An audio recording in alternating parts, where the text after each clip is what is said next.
Because Napoleon did something which nobody was able to do for a decade.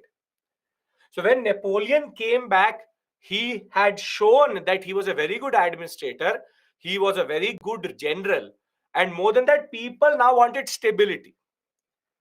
See, revolution or revolutionary ideas till one point are okay. But after a certain point, they start to become frustrated with it. And therefore, in 1799, when he captured power, everybody knew that he was not a royalist, not a Jacobean, but he was a person who could give France what it wanted. So he basically used the despicable position or the very bad position of France very well to very simply should say to the people, I have the solution, let me capture power. And the military captured power under Napoleon, nobody said nothing. Napoleon himself had actually made his career during the French Revolution. He came from a very small island called Corsica. Corsica was ruled by France, and when he reached France, he reached there when the French Revolution had begun. He truly believed in the ideals of the French Revolution, which is democracy, freedom, fraternity, at this point of time, 1799. And throughout the French Revolution, when the Revolutionary War started in 1792, he was ready to go and fight for it. He defeated Prussia, he defeated Austria, he also defeated certain very important, what we call as enemies, at certain very important battles. So he was a very celebrated general in that sense. So when he came back, he saw that what type of chaos has actually been produced or what is actually there in France. He said, enough is enough, I will capture power. And people let him capture power because he was seen as the solution. So Napoleon does not drop from the sky. He was actually connected to the French Revolution via the Revolutionary War. Now, Napoleon knew what was really needed. Because one thing you can guarantee about Napoleon is that he's a very good administrator. So Napoleon, what he did was that first he wrote a new constitution, which is their fourth constitution, which is called the consulate rule. It's called the consulate rule because of the 3 council plus 3 houses, tricameralism, and he became first council himself. Now, the first thing which Napoleon will do will now start political, economic, educational, and religious reforms. Politically, because France had not followed any standard policy, he will introduce what are called the Napoleonic codes. He will bring a code for civil procedure. He will bring a code for criminal procedure. He will have a commercial code, consulate rule, because 3 councils are ruling. It is a type of republic only, but we call it consulate rule because consuls are ruling. This is the 4th constitution written by Napoleon himself. So very simply, Smita and Nagaraja, pay attention. Yes, consul means director only in a way. They were called directory rule. See, after 1793, all constitutions are republican constitutions, but the executives are changing. You have 3 executives which are called consuls. Previously, they were called directors. 5 directors, 3 consuls. Now, Napoleonic codes were very important in stabilizing France because it gave them a commercial policy, it gave them a criminal procedure, a civil procedure, a code of criminal procedure and a code of civil procedure, and code for civil proceedings and how people need to be tried in criminal courts. So he very simply gave decisive leadership. But what France actually needed was that by 1802, Napoleon will stop the war. The war which had started in 1792, after 10 years of fighting, Napoleon will finally stop that war. Economically, what he will do is that the Bank of France, their central bank, will be established in 1800. He will now give people loans so as to rebuild their lives. He will thereafter also try to revive some of his colonies which were there in the Americas. He will try to have a good relationship with his neighbors so as to have import-export. So now he is giving what people should have given in 1791 itself, which is political and economic stability. He will also understand the importance of education and therefore start to rebuild the universities. He will himself appoint a lot of the teachers of the University of Paris. He will try to encourage people to learn literature, to remember the ideals of the French Revolution. He will be the one who will actually also talk about primary, secondary, tertiary, or what we call as primary, secondary, higher education, and the concept of vocational education. So educationally also he tried to give France a generation which was read and could understand what the French Revolution actually meant. But the master stroke which basically Napoleon did was to find a solution with the church. See, France is a Catholic country. It's a very, very, very religious country in that regard. And what Reign of Terror had done, or what Robespierre had done, was taken away all the land of the church. And all the land of the church being taken, the church used to always say that, give us back our land. Now, Napoleon said to the Pope. So here you have a person called Pope Pius VII. And the religious reforms are called the Concordat. In the Concordat, what happens is Napoleon says to the Catholic Church, I will make Catholicism or Catholic Christianity as the state religion. I will recognize it. I am ready to protect you. However, in doing so, you will give me two things. First, you will stop asking for all the land which you were asking.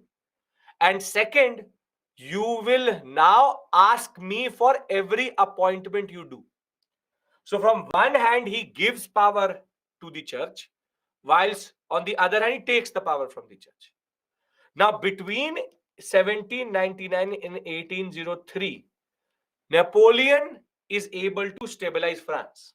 And that is what France was looking forward to. So I'll repeat this whole story with you from the PPT. It's making sense to you because I want to just repeat this whole. I will talk about the economic and again the ones. The church had to agree. If not, Napoleon would have killed the Pope itself. Now, very simply, France was in a despicable position when Napoleon came back to France or to Paris. High inflation, very, very bad fiscal position. The government was corrupt. And now the bourgeoisie, the people wanted stability over the lofty ideas of the revolution. Now, Napoleon had already proved himself multiple times by defeating Italy or Italian states and Austria. He had been spreading the ideals of the revolution.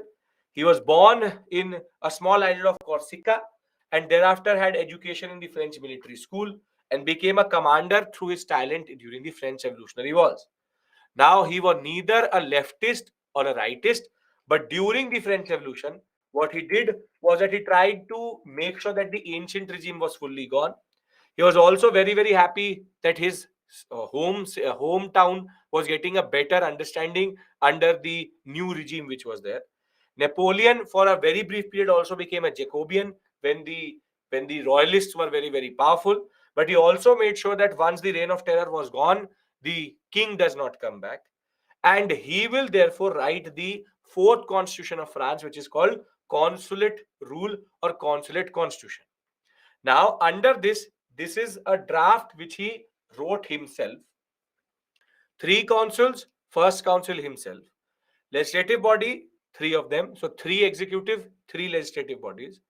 His major focus was to establish peace and have what we call as peace with neighbors itself. He will stop the war of the second coalition, which is basically he will defeat Austria in 1801 and he will make peace with England, who had also got involved by this point of time in this war. He will also bring peace back to Europe after a decade. But the irony is, I will tell you what is going to happen next. He will focus on good administration, retain the principles of equality and eliminate privileges, and Napoleonic codes were the most important form in that. So the Napoleonic codes of 1804, again, nobody is asking you the details. He had 5 codes: civil code, penal code, commercial code, and code of procedure for civil and what we call as criminal procedure. Now, both old and radical laws were mixed together. Court hearings were now open, anybody could sit, it was not closed judicial hearings, and women rights were still not there, but principle of equality before law was still retained. Now he goes for the next set of educational reforms or reforms, which is he now takes away the church's control over the universities and over the schools. He will bring in the concept of primary, secondary, technical, and university education. Vocational schools will be started. He will appoint prominent teachers himself and promote literature, art, and sciences, believing that the people will learn, then only they will understand. What is a commercial code? Basically, none of the merchants were ever supported by the state. So he will have a code through which he will have a proper economic policy, basically, a economic policy. Thereafter, he will go for economic reforms. He will establish the Bank of France in 1800, give loans to the citizens, redistribute the land, develop means of transportation, and he will also promote automation, which is bringing in a little bit of machines. Exhibitions were there for French commodities so that people could buy it, and he will also try to revive some of the colonies which had been lost in this process of the French Revolution. Now, the most important thing which he did was Concordat. From where is the money having? He is having money. France always had money. It was the mismanagement of funds which was the problem. So when the royalty was gone, the king was gone, a lot of money had opened. But the problem was nobody was not streamlining it. It's not that it started to rain money. It's a better management of that money. With Bank of France coming, they have now started to take loans. There were better way of the state to work together. It's not that France was a poverty stricken country, it had money, but the problem was mismanagement. And that is what Napoleon has now been able to solve briefly. Understand this point? Briefly. Now, with Pope Pius the Seventh, he went into what we call as the Concordat, under which Catholicism was made state religion, which is still today France is a Catholic country. And he will now say, give me concessions. So Pope will say, I will not appoint any bishop without your permission. The church will abandon all the rights or all the claims over property. The Gregorian calendar, that January, February, March calendar, will be reintroduced. And the church will be now brought under full state supervision, and it could not act on its own. Now, very simply, now before going into this part, we have seen two phases. 1789 to 1799. This tenure is the period of chaos. And 1799 to 1803 is the period of stability, wherein Napoleon has done a lot of things. Are we clear with regards to these two phases? Come on. Because now we are finished. We are just reaching the end story, but we are getting it connected with the next part of the story, which is the what we call as the unification of Germany and Italy. Are we totally on the same page? This is not heavy. Nobody's asking you all of this. Now I think you realize why do I say that nobody can ask a question from these areas, because these are very big sectors and 250 words is not enough to write any of this. So when they are going to ask you a question, they will always ask you cause or significance of the acts of Napoleon, and that is basically bringing in stability. That is it. So anybody has any issue till 1789 to 1803, right now you tell me. If no, then only we move forward. I want everybody's assertion. Yes, land is redistributed from the Catholic Church and given to the people. What can be learned from these? Be a quick. Kishan, listen to me. Cause, significance. Cause, significance. Cause you've already done. Significance I can only do once I finish this period. All of this is backstory. I can't teach significance without telling you what Napoleon actually did. What to do with all this information. Enjoy it. You tell me. You go through any video. You go through multiple books. I'm telling you the story of French Revolution. That's it. Enjoy it. Not everything which I tell you is to be learned. And that is what I'm trying to emphasize. If you can remember that timeline and if you can remember these points, your work is done. So very simply, can I now talk about the period between 1804 and 1815? Why did the church agree to these conditions? Because Napoleon is not a very, very weak ruler. He's a very strong personality, and the Pope does not really have any other choice. Remembering cause and significance, Puja, is enough. I will show you the questions also. Previously, they've asked this only. Okay. Can I move forward? See, I will tell you the story of the First World War also. I will tell you the story of the Second World War also. That doesn't mean that the story of First World War or story of Second World War will come. My job is to tell you everything. Your thing is that, sir, tell us cause and significance and let's move on. Then, so within 3 classes, I'll finish everything. So that is not the way we go forward. Try to understand the purpose of the class. I am telling you what to learn and not learn. Half of the teachers don't do that. They will say, learn everything. I'm not telling you that. I'm telling you cause significance is what really matters. Pay attention to those. Enjoy this period. That's it. Okay. Will Napoleon policy will not be asked. Sneha, they can basically ask the contribution of Napoleon. But the contribution of Napoleon is not complete. I will tell you what to remember from them. Because Napoleon is not just connected to this story, it's connected to one more story. So don't worry about Napoleon right now. Napoleon concept is important for mains examination. Yes, I will tell you that. Don't tell me. I will tell you that. Wait. Either it's unreal for you that I'm not asking you to learn it. If I will say, sir, if I will say learn, you will say, sir, it's heavy. So tell me, what do you want me to say? Should I say that yes, learn it, or should I say not learn it? The simple straightforward point is the story is still not over. Can I complete the story? Because now Napoleon will do something which basically we would not want him to do. Okay. Now, see, Napoleon was stabilizing France. Napoleon was. Can we get a question comparing Napoleon and Samudragupta? I don't know where you get that concept from. No. One is sitting in India, one is sitting in France. Other thing, their periods are different. He's an ancient ruler, Gupta period.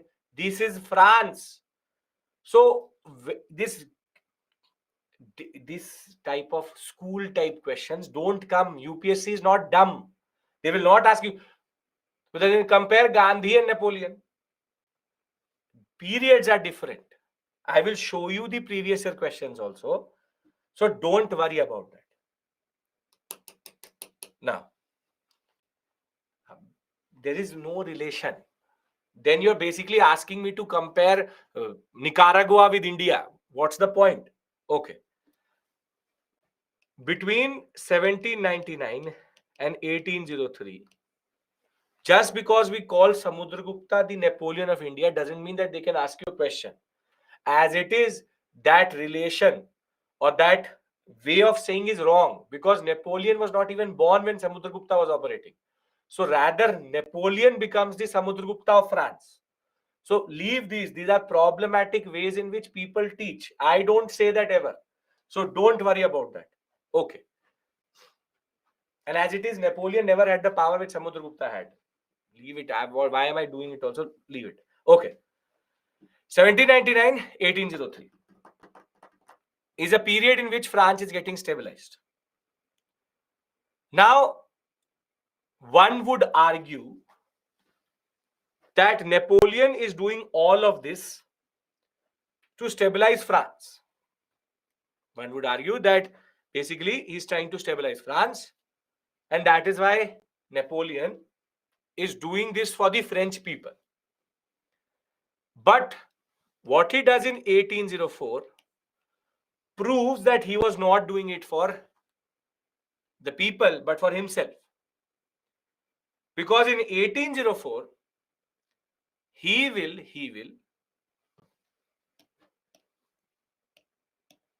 say that I am consul for life, and he will declare himself emperor of France. He will take away all the constitutional mechanisms. He will take away everything which was called as democracy. And now Napoleon became the Emperor of France. And now Napoleon will say, I want to spread the notions and the ideas of the French Revolution.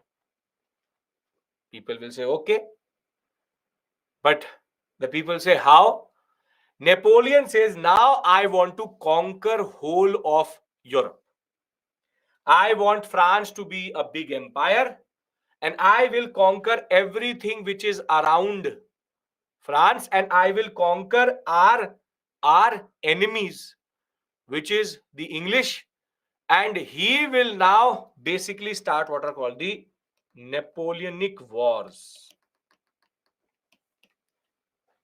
Napoleon, after stopping the war in 1802, within 2 years will again start a war, and he will attack Austria, Prussia, and Holy Roman Empire. And what is significant is that Napoleon will be able to defeat all of three. He will be able to defeat Austria, he'll be able to defeat Prussia, he'll be able to defeat Holy Roman Empire. And he will be so powerful in this sector, by 1806, he will defeat the Holy Roman Empire and dissolve it also. What I want from you is, just remember this. Can you remember this for the exam? For me, that Napoleon defeated the Holy Roman Empire and dissolved it. This basic line you have to remember, because this is very significant for the next module for unification of Germany and Italy. Napoleon defeated Holy Roman Empire and dissolved it. I will tell you the significance of this line when I will go to module number 3. But as of right now, he was the one who defeated Austria, Prussia, and Holy Roman Empire, and will now start to expand in Europe very quickly. But now Napoleon has a problem. Napoleon has to now defeat England. What is Holy Roman Empire? Basically, I showed you that Holy Roman Empire is this. This is Holy Roman Empire. Nothing holy, nothing Roman. Just that the emperor, the Holy Roman Emperor, had the Ashirvad of the Pope. That is why it's Holy Roman. That's it. It's the basically German states together. So very simply, the Holy Roman Empire will be defeated by Napoleon. He will defeat Austria, Prussia. But now his biggest issue is England. England is an island nation. Napoleon doesn't have a very good army and not even a very good navy. So against England, he will follow a policy which is called the continental system. And the continental system was that he wanted to choke the English. He said, nobody will trade with the English. So he wanted to basically choke the island called England or United Kingdom. Now, England did the same on France, but England had a ace up its sleeve, and the reason why the continental system did not work. Can anybody tell me what was the reason why the continental system did not work really? Yes, very good. India. Because by 1804, 1805, this period, India was a very important colony which England had. The simple straightforward point was the continental system was never going to work on England. But when the English did it on the French started to get suffocated. And in this suffocation, in 1810-11, he will take the worst decision of his life, which is that Napoleon says, now I will go to Russia. And Napoleon forgot about one thing, which is that Napoleon wanted to go to Russia in the winters. And the winters in Russia are extremely cold. The Siberian winters are very, very cold. Napoleon will go with 50,000 men and he will return with 10,000 men. Most of them died of cold and starvation. And once he came back, all these countries together, Austria, Prussia, and England, came together in what is called the Battle of Nations in 1812. They will defeat Napoleon. Napoleon will not have the power to resist them. And France will be defeated in 1812 in what is called the Battle of Nations. And the Treaty of Leipzig will be signed. Now, Napoleon will be sent to a small island called Elba because the French people believed that Napoleon was doing this for them. He will be given a pension and said that you sit in this small island whilst the other European powers figure out what to do with Europe. However, Napoleon was too ambitious. What he did was he came back, now asked the people to join him. And in 1814, he will fight his last battle, which is called the Battle of Waterloo, in which he, along with his personal army, is going to fight the same powers. He will now be defeated comprehensively and he will be exiled to a small island again, which is called St. Helena. By 1815, France had been defeated, and in 1815, France had come full circle because at Vienna, all these victor powers will meet, which is called the Congress of Vienna, and their first decision is going to be restore the Bourbons back, and Louis the 18th will be brought back and restored as the monarchy of France. So France started with monarchy, ended with monarchy. And this is basically the story of Napoleon and France and the mighty French Revolution. So very simply, Napoleon is going to start the war and he's going to become a dictator by 1804. He will take away the freedom of the press. He will imprison all his political opponents, and he will now want to spread the ideas of the French Revolution. The purpose was conquest, and the point was this is going to lead to his downfall. In 1802, he will say, I am consul for life. In 1804, he will say, I am the emperor. Thereafter, he will start to fight with the French. The French will start to fight with the Austrians and the Prussians and the Holy Roman Empire. You just have to remember this point that the Holy Roman Empire was dissolved by Napoleon in 1806, whilst in the in the Battle of Trafalgar, French and Spanish were together, but English were able to give a very comprehensive defeat to them. Naval warfare was more or less useless for Napoleon generally. At the Battle of Austerlitz, Napoleon defeated Austria and Prussia. That was important for him because that is going to lead to the Holy Roman Empire getting dissolved. But then he will look towards England. And towards England, he will follow what is called the continental system. The continental system was that European countries could not now trade with English. There's an embargo around them, barricading the British Isles. Whilst the English were not really affected by the French system, when the French were suffocated by the English, they were very, very, very effective. And therefore, Napoleon had no other option but to take the blunder move of going to Russia, which is called the Moscow campaign. So in 1812, he will go for the Moscow campaign. He will attack Russia in 1812. Thereafter, the Russians will do something. They will say, okay, you want to conquer us? Come till Moscow. And Moscow is very cold in this sector. The Napoleonic War or the Napoleon's army is going to perish because of hunger and severe winters. In the Battle of Nations, Napoleon will be defeated. The Treaty of Fontainebleau will be signed. Napoleon will be removed as emperor, sent to Elba with a pension of 20 lakh francs, which was a very big amount. Whilst all of this was happening, the Congress of Vienna will meet and the Bourbon restoration will happen, which is that bring back Louis XVIII.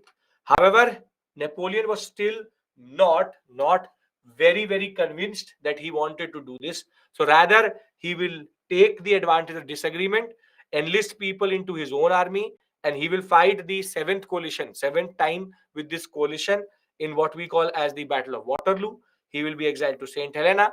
his dictatorial attitude, his ambition, his prolonged warfare, his not very good implementation of continental system, the surge of nationalism, and the fact that he made Spain first a friend and then a foe, and his weak navy meant that Napoleon was never going to defeat England in this battle.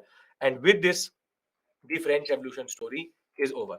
Now, if you allow me, I would like to give you a summary of cause and talk about significance, but I hope all of this makes sense. This 1789 to 1815 period is nothing but a big joke, which is going from one point to the other and basically destroying everything from themselves only. Yes? Okay. Now, let's do one thing. Let's discuss cause. I'll again give you the timeline with all the things which you have to remember. Fifth, sixth constitution, I will tell you that is not right now, later.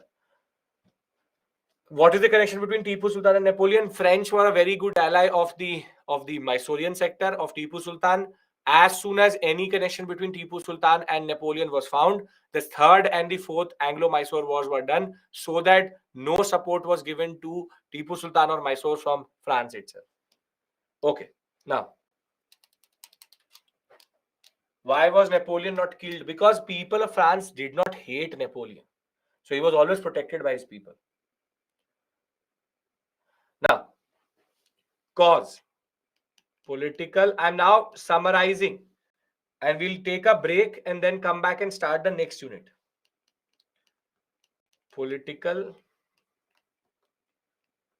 economic, social, intellectual, immediate. In political, you have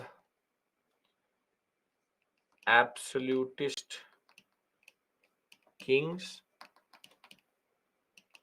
no representative body, political power with first and second estate, social, three estate model, social discrimination, then no Bank of France, all taxes on third estate, famines, agricultural distress,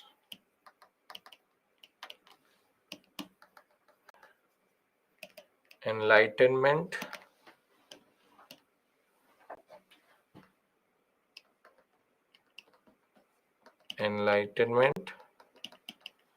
plus American Revolution, administrative mismanagement, corruption,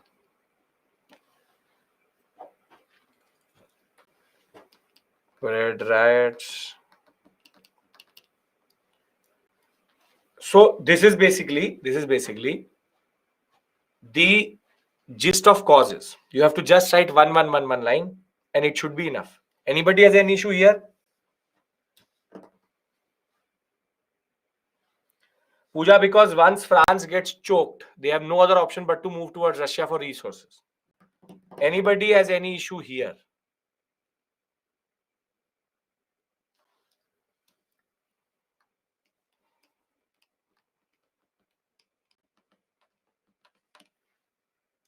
Yes, no, have to say something. Seventh coalition is the coalition of these countries fighting with France. You have the first coalition in 1792. Then they fight again, so they change their names. Okay. Okay. Why English not captured power over France? Because for capturing France is not an option. That the French are not that weak. Okay. There is no connection between Continental System and Charter Act of 1813. Again, don't try to find connections where they don't exist, something like that. Please try to understand this point. That is laissez-faire politics, Adam Smith, 1813, 1833. Totally different concept. Continental system may have created pressure on the British, and the fact is that yes, because continental system had not allowed the English to trade with anyone else, the English traders wanted opening up of India, which they did. But there's no direct connection. It is the situation which is created in that sense. Okay. Now we go to the timeline. Now we go to the timeline. All the dates which are important: 89, 91, 93, 92, 94, 95, 99.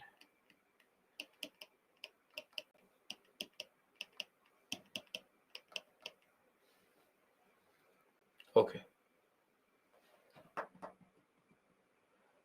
Napoleon declared himself imperial ruler. Why Napoleon seen as with respect? Because people still believed that Napoleon was a solution for France's problem, and he stabilized. And if Napoleon is saying that I will expand the boundaries of France, people will still see with him respect only. Try to understand. You are absorbing the British type of understanding that he's a dictator. For the people of France, he was expanding France. Okay. This is French Revolution. This first constitution. Constitutional monarchy. And the concept is very straightforward. National Assembly becomes Legislative Assembly.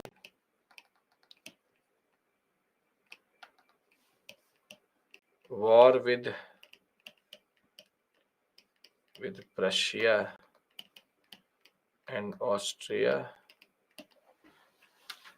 This will go on till 1802. Then second constitution, Republic, Reign of Terror, Thermidorian reaction.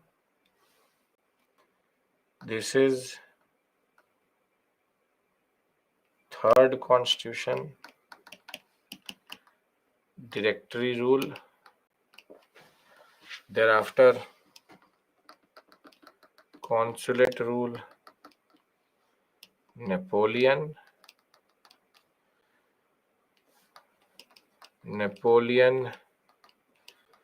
consul for life, Napoleon claims himself emperor, Napoleonic wars start, Moscow campaign, Waterloo,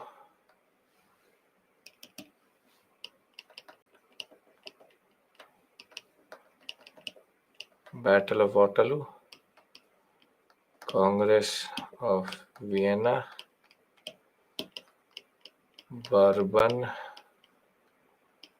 Restoration.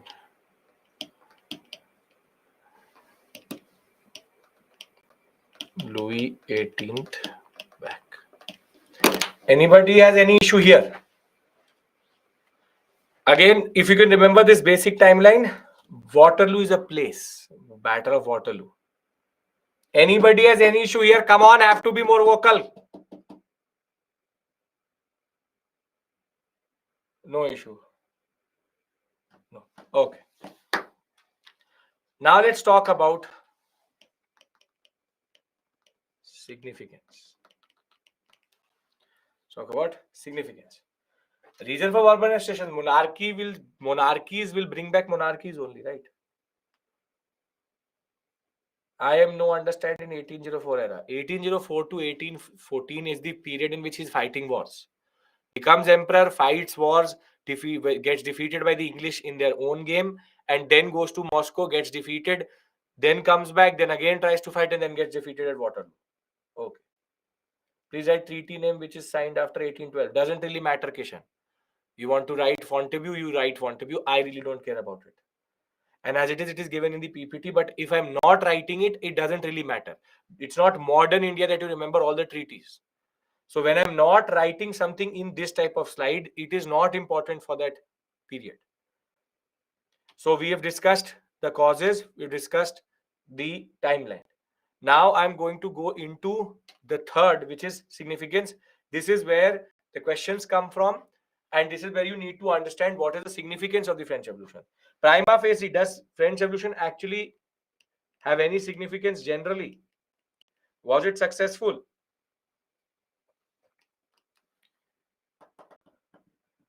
No. Very good. But can't write it in the examination. So, French Revolution was an important phase in world history as it brought, or rather as it showed what political nationalism means. People come together for political change and democracy. So now you've tasted two flavors of nationalism, economic and political. Unification Germany, at least cultural nationalism. So second is, it gave to the world the mother of all preambles and constitutions, which is Declaration of Rights of Man and Citizen. Introduced new ideologies such as fraternity,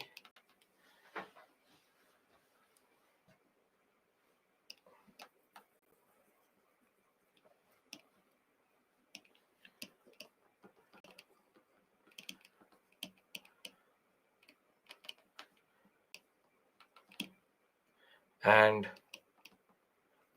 revolutionary spirit and symbols. Fourth, Napoleon paved the way for unification of Germany and Italy. This point I have to teach you now. Thereafter, French Revolution showed the power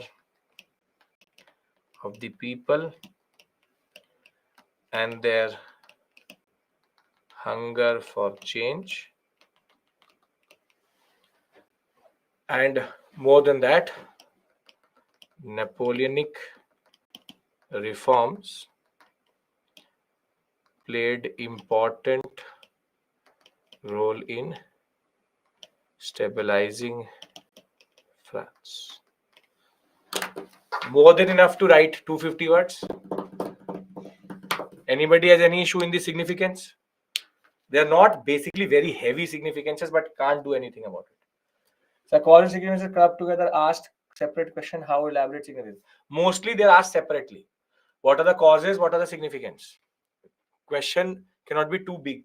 I'll give you two questions to show you what it is. Napoleonic reform played an important role in stabilizing France. What is the issue here? Yes, France was only stabilized by Napoleon's action. I'm going to give you two questions and you will understand the type of questions which can be made out of this area. Okay. Equality, and sure, why not? You can add equality here. Why not? You add whatever words you want to add. I'll give you two questions.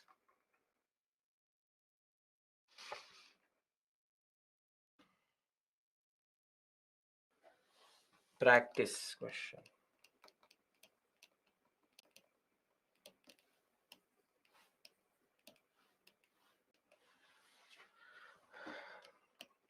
The causes of the French Revolution were more systemic to the French way of living and rule. Elaborate. Second,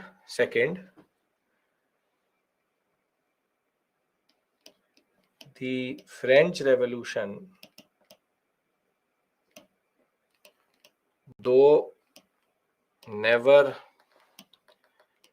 achieved what it wanted, but created the context for change across the world. Comment. 250 words. Can you write these two answers? Or these two type of questions? First question is asking about what? What is it asking about? Causes. So you just have to list the causes. Second question.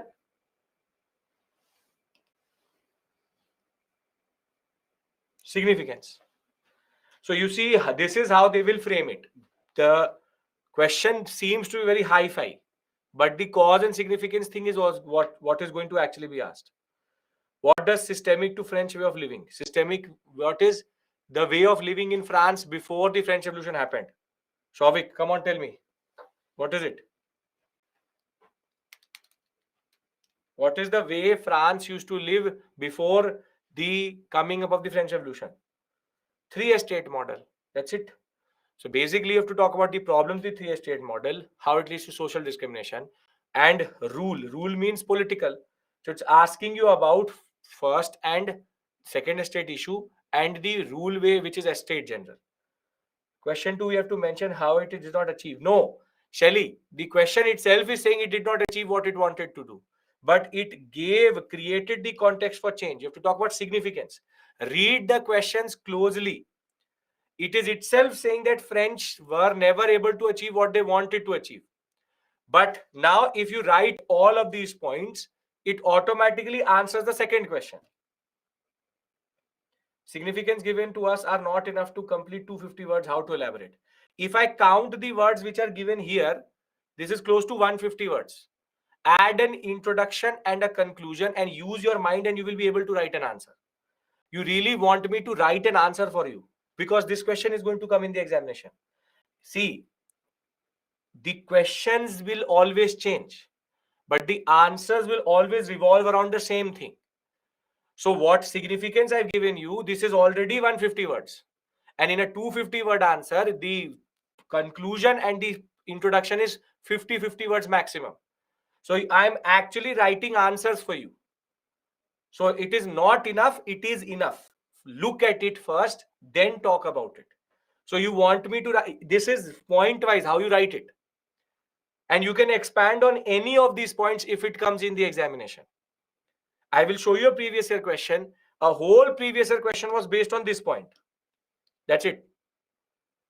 So stop this thing where you want toppers notes, toppers answers, random answers, model answers. Use your mind because in the examination, nobody's answer, you're going to write it yourself.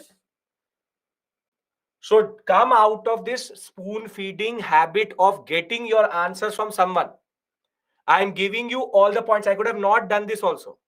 Significance, I can just write point wise, 4 points. But still I'm writing it down to show you how these points can be elaborated and how they are there. So within the PPT itself, everything is enough. So don't write subheadings. Don't do that. Don't do that. In a history question, introduction, paragraph, points, and then paragraph conclusion. End of story. So if you have been copying answers from someone else, that will never work in the examination. You are just copying. You're not using your mind. So change that. So very simply, new ideology. See, American and French Revolution together the American Revolution gave America independence. French Revolution did not give nothing to France.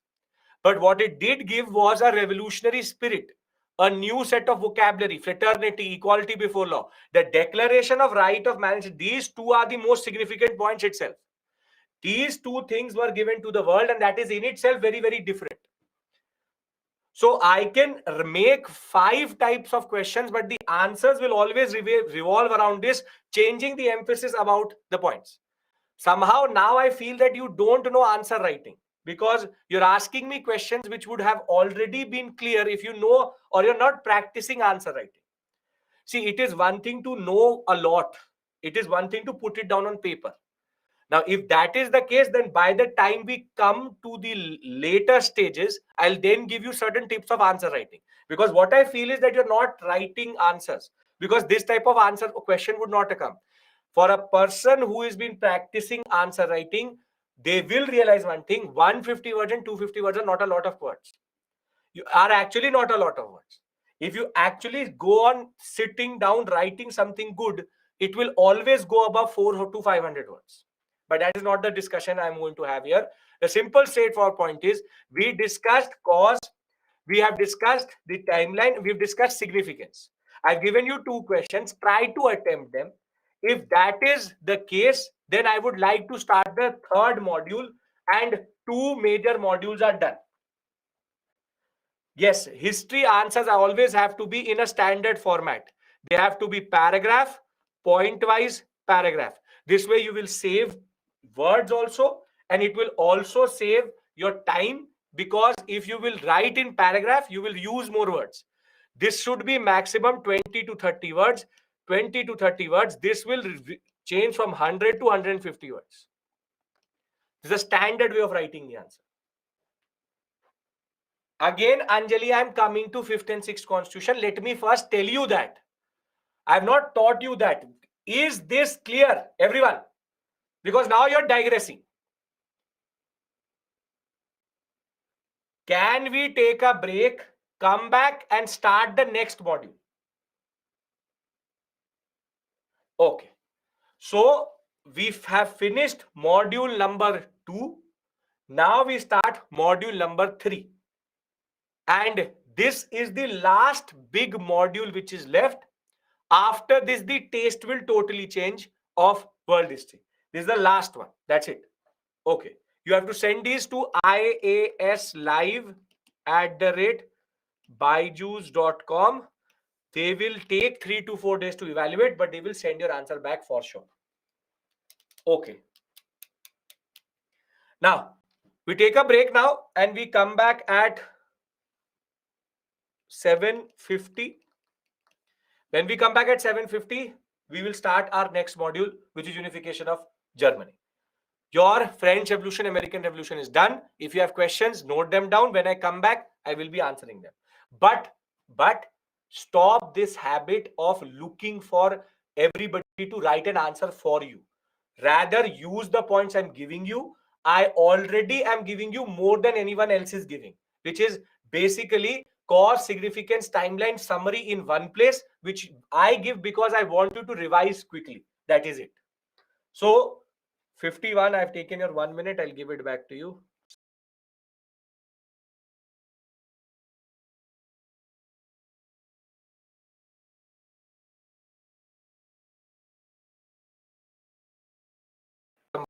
Were an industrial nation by this point of time. They had the best army in the world. They had the best navy at this point of time. And therefore, the English were able to effectively do it. France also did not have a colony like India. England was able to undercut it through India. However, that will not be true of how we see it for France. France did have Indochina, but not very comprehensively. So the advantage with England had was better navy, India. Okay.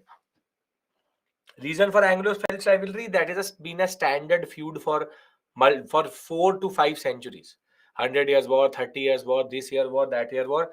It is all about territory. It's all about that proximity to each other, and it is based on territorial understanding. But that rivalry will very quickly end also.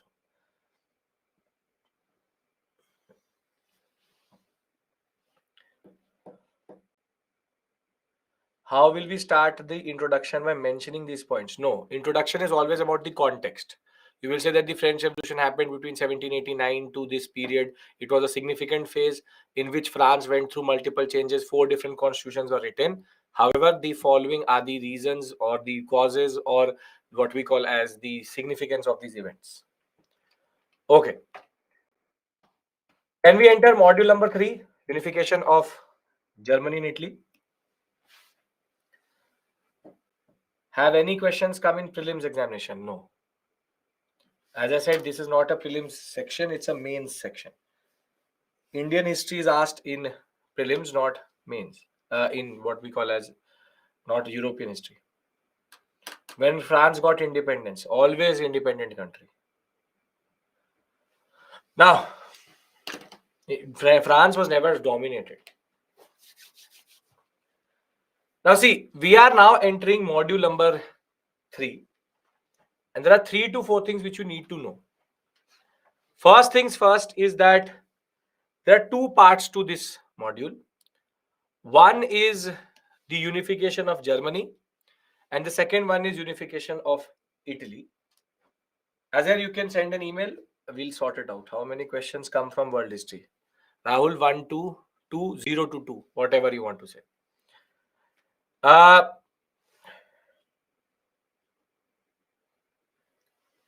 No, Kishan, nothing.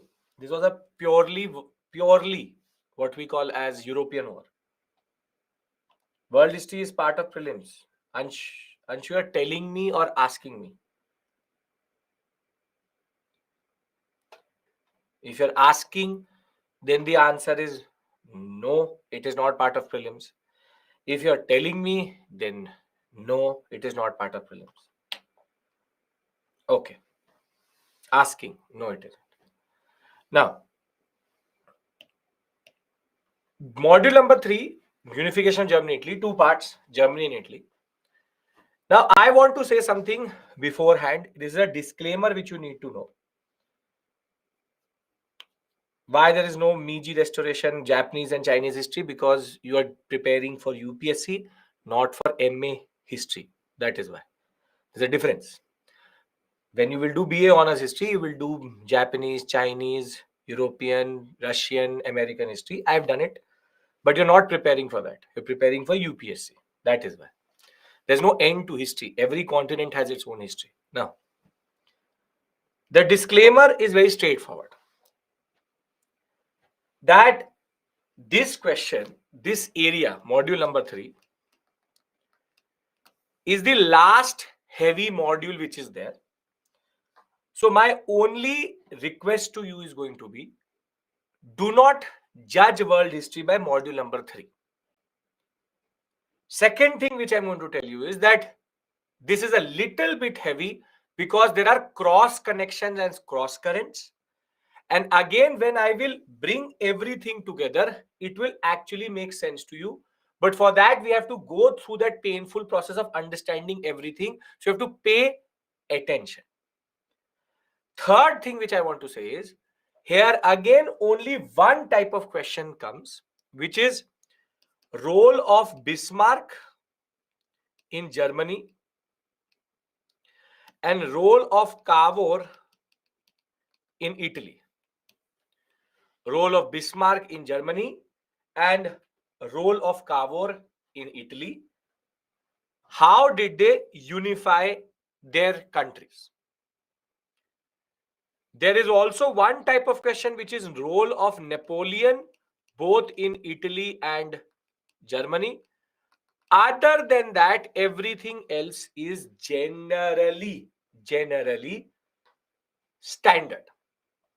And you just have to understand it to understand Bismarck, Cavour and Napoleon. So very simply, you have to just understand that I am trying to reach Bismarck. I am trying to reach Cavour, but in order to do that, I have to go through a certain story.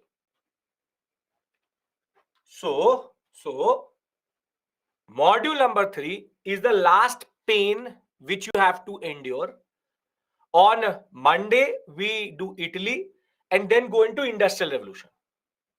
Once we go into Industrial Revolution, we will shift to economic history, and then that whole World War thing will come.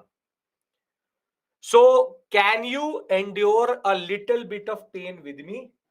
And if you can, we'll start our discussion. But even in that, I will try to simplify it as much as possible, and I'll try to make it as logical as possible. Okay, perfect. Now, we are starting Unification of Germany and Italy module. And the question is very straightforward, that why is there a need for unification of Germany and Italy? Now, let's try to understand Germany first. When we talk about the German speaking states, now we are changing our orientation from economic nationalism to political to cultural, because what is common to all of these people is that they speak German language. Now, when we talk about the Germans, the first big issue which they have is that these states come under a very big empire, which is called the Holy Roman Empire. And the obstacle is that there are 314 small and big political units which make up Holy Roman Empire. Though whilst all of them would speak German, all of them would speak German, can 314 political leaders come to any conclusion? We'll talk about that, Sanskar. We'll talk about that. No. 5 people cannot agree in what they want to eat from Zomato. You're talking about 314 people, 314 rulers coming together and having an agreement. So the first issue is what we call as political fragmentation. I am discussing why Germany automatically does not exist. So there are multiple units. Political fragmentation is too much. But if I divide this whole sector around 2 axes, north, south, and east and west, then there are even more bigger issues in this area. See, the problem is north is Protestant, south is Catholic, and whilst the east is anti-French culture, west is influenced by French culture. So if it was not enough that there were political issues, they are religiously divided and culturally also divided. So there was no way automatic unification was going to happen. No way. I think we all can agree on this, that with religious, cultural, and political issues, automatic unification is out of the picture automatically. Anybody has any issue in understanding this? Which is the obstacles of unification automatically? How England became a country, how France became a country, how Austria became a country, how Prussia existed as a country. The problem is Holy Roman Empire has complicated the German story. As it is politically fragmented. Though they speak the same language, they're under too much fragmentation because of political, and they also have different cultures. Anybody has any issue till this point? Because now I start the story of their unification. No. Protestant, Catholic, French, anti-French, political fragmentation. Too many problems for them to automatically come together. Okay. Now,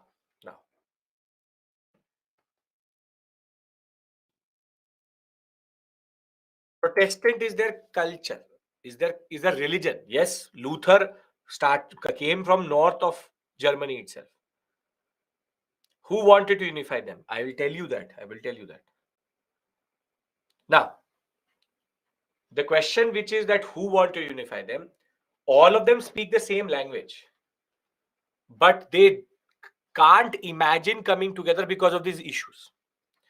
So we know that Holy Roman Empire is problematic because under it political fragmentation,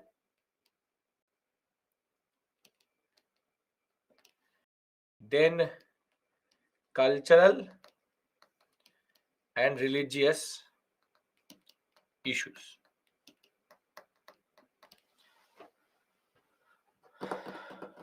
Now Napoleon will become emperor. Napoleon become emperor 1804, and he will defeat the Holy Roman Empire and dissolve it in 1806. This is what I asked you to remember.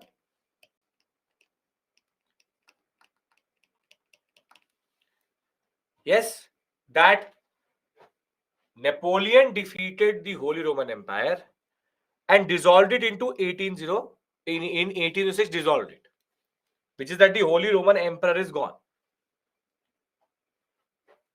But now there is a problem, that when Napoleon comes to power, he sees these 314 units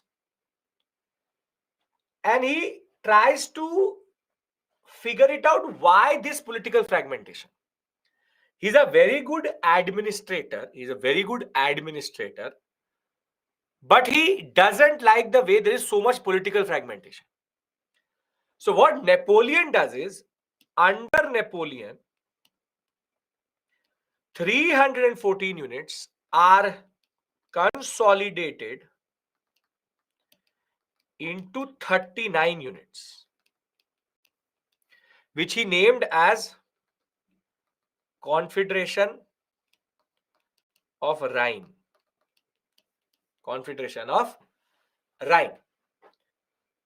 Now, can there be agreement between 39 political units or 314 political units? 39. See, what Napoleon has done has simplified and consolidated the German speaking people. And this, in a way, allows for nationalism to rise. Are you getting why Napoleon is so important in this story? That what he basically does is that from this, he makes it into this, which is this 39 states together, all German speaking, and they now have a sense. Confederation means people coming together. Confederation, Congress of, or same word. They are synonyms. So this area which basically Napoleon creates now allows for nationalism to develop. Allows for nationalism to develop. So the role of Napoleon will be very similar in Italy and Germany, which is to simplify these areas administratively, and that is what is going to allow for German nationalism to rise. So Napoleon's role is extremely significant because unintentionally he has paved the way for unification. Are you getting this point? How Germany fought wars with how France fought wars, because the borders are not that solid. There was a certain border here which was of Austria and Prussia. The Napoleon went through Holy Roman Empire to fight with Prussia. So don't worry about that. So are we clear with regards to Napoleon and his role? Yes, fragmentation is still there, but 314 and 39 are two very different numbers. Are we clear with regards to Napoleon's role? Yes, no, because then I have to go and tell you two other backstories and then come back to the story. Okay, great. Madhur, what if you're saying no, you have to tell me what is not clear. Napoleon simplified this area. From Holy Roman Empire, it became Confederation of Rhine. Now, Vanshika, again, the people were saying no, tell me what aspect is not clear. The fact is, Holy Roman Empire is too politically fragmented. Napoleon dissolves it in 1806. Then Napoleon does something which is very simply consolidate this area into Confederation of Rhine. 314 units were never going to come together, but by making them, forcefully making them 39, he in a way simplified this area and consolidated it, therefore allowing for nationalism to rise, because under 339 units, they could feel a sense of nationalism. That is the only thing you need to remember. If this is clear, then I want to discuss two stories. Napoleon contribution, yes, is in a way fostering nationalism in Italy and Germany. Okay. Confederation of Rhine, because it is, yes, named after the river Rhine. Okay. Now, please pay attention. I have to go back to France to discuss one actor which is going to be very important in our story. And for that, I need to tell you the story of what happened after the French Revolution and Bourbon Restoration. So if you remember 1791, 1793, 1795, 1799, 1804, 1815. Very simply, you have 1791, the French Revolution, then constitutional monarchy, then you have the Republic. This is called the First Republic. Thereafter, you have one second. You have the consulate rule.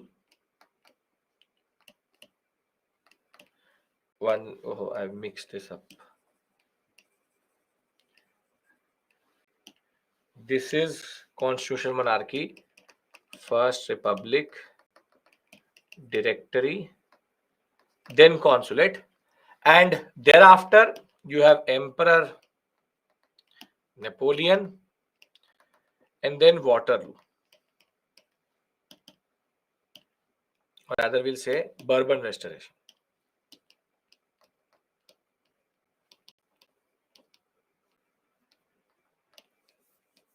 Louis the 18th. Now, just to complete the French story, between 1815 to 1848, France is a monarchy. Is a monarchy. The Bourbons are ruling, but monarchy is monarchy. They will do the same ideas. They will do the same things which they were doing previously. And by 1848, people get frustrated. Again. And in 1848, there is one more revolution which is called the Revolution of 1848. In 1848, the people again rise against the monarchy. And there's a saying which comes up, which is that when France sneezes, Europe catches a cold. This is given for Revolution of 1848. Because again, people will rise in France, but this time they will not just rise in France, they will rise across Europe. There will be hundreds of revolutions which will happen in Austria, in Prussia, in Denmark, in Netherlands, in France, and in other parts of Europe also. And when they get frustrated in 1848, they will write another constitution and they will become what we call as the Second Republic. They will write one more constitution. And under that constitution, there was a rule that a president will be there who will have 4 years fixed rule, meaning that a president can only be in power for 4 years. Now the question was who to make the president of this new republic. And somehow they found no one else but the nephew of Napoleon Bonaparte. His name, Louis Napoleon. His name was Louis Napoleon. His uncle is Napoleon Bonaparte. And Louis Napoleon will become the first president of the Second Republic. But by 1852, when his tenure was getting over, he didn't like the fact that he had to give up power. And like uncle, like nephew, Louis Napoleon will proclaim himself emperor. And he will take the title Napoleon the Third.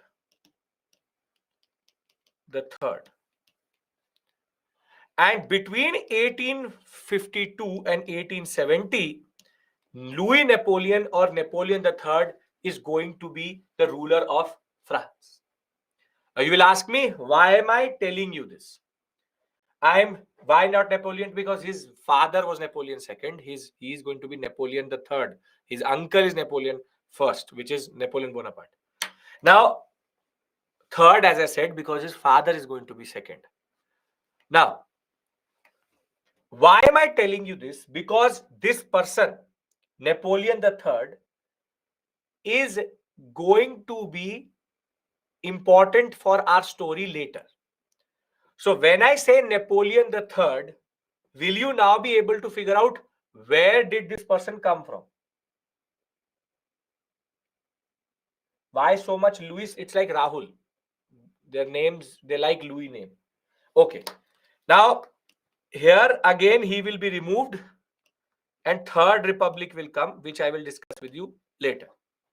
Third Republic, which is when Napoleon III will die, they will again become a new republic. And this is the 6th constitution which they write. But for me, out of this story, Napoleon III is the first person you need to remember. And Revolution of 1848. Can you remember these 2 points? You will see this will make sense to you very quickly.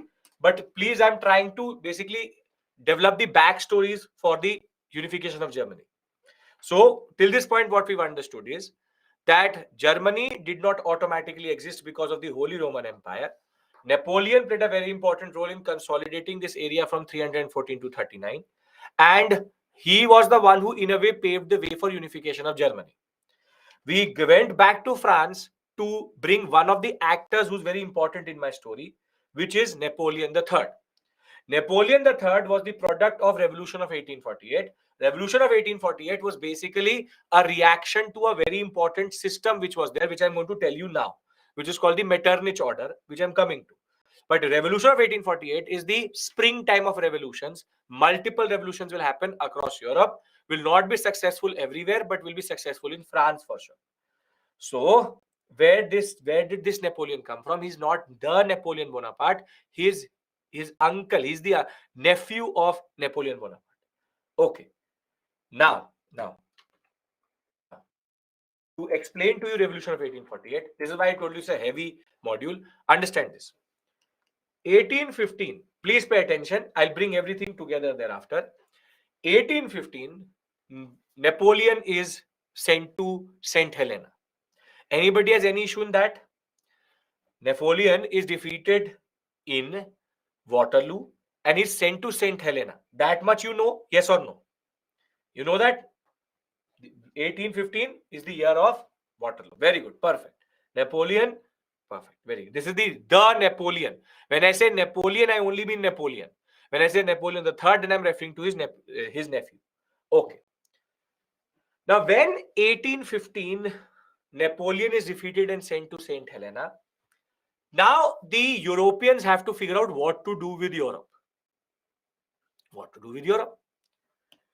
So they meet at Vienna, which is the capital of Austria, in what is called the Congress of Vienna. At the Congress of Vienna, Prussia, Austria, England meet together and now try to figure out what to do with France and Europe. So at the Congress of Vienna, first decision which is taken is Bourbon restoration in France, which is, as you already know, Louis the 18th coming back. Thereafter, they say push the boundaries of France back to 1792 map, which is that because Napoleon had expanded France quite a lot, they said use the 1792 map and France border will go back to that point. But the most important thing which they did was they established an organization which is called the Concert of Europe. It's called the Concert of Europe. And the Concert of Europe is basically, you can think of it like a precursor of the UN or the League of Nations. It's a pan-European body. And the Concert of Europe is under the leadership of an Austrian. His name, Metternich. Written like this also, Metternich. His name is Metternich. People used to call him Chancellor Metternich. And now Metternich is given a mandate. And this is called the Metternich system between 1815 to 1848. Metternich is given a mandate. The mandate which he gets is that protect the monarchies of Europe, do not allow another French Revolution, suppress nationalism in Europe. Based on these three mandates, what would you call this organization? Radical or conservative? Radical or conservative? What will you call it? Extremely conservative. Because it is trying to bring back status quo and it is asking the monarchies to be now protected. It is a very conservative body. So now tell me one thing based on your basic experience.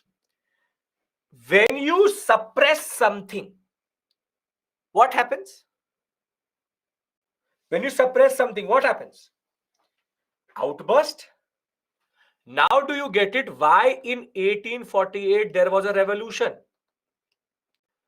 Because it was an outburst on the conservatism of Metternich. Now, if this makes sense, I want to bring all of these things together. Can I do that? Which is Metternich Order, Revolution of 1848, Napoleon III, and this story. Can I do that? Sure. Thank you. Now, very simply, try to understand this. There is a certain timeline we are working with. One second. There's a certain timeline we are working with. That timeline is of Europe and France. Between 1789 to 1815, we have the French Revolution and Napoleon. Rather, let me split it up more.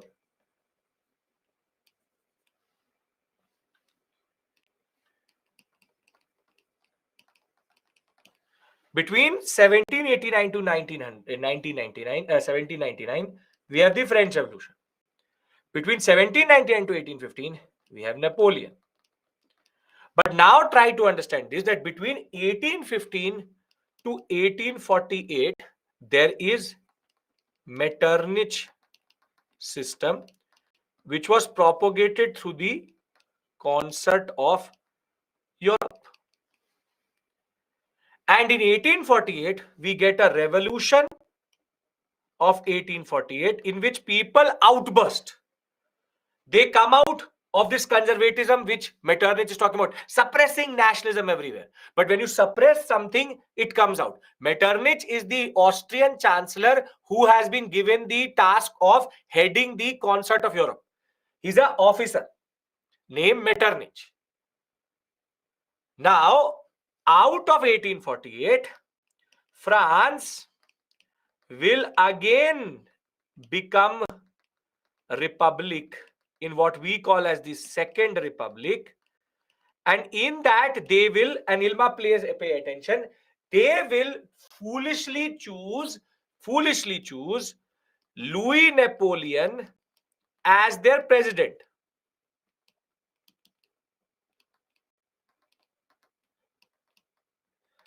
But like his uncle, there was a fixed term that after 4 years, president has to be removed.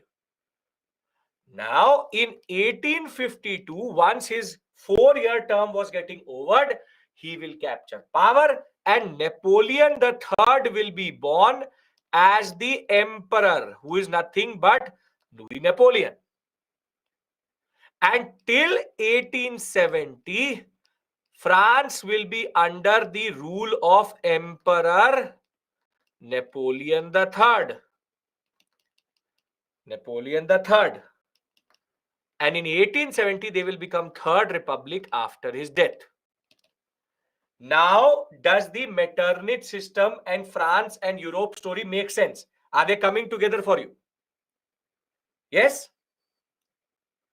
Yes, I know American Revolution is different, so it's sorted. This is a much more last. Don't give up here. Dam nahi todna either. You have to be a little bit attentive and you will find this very interesting.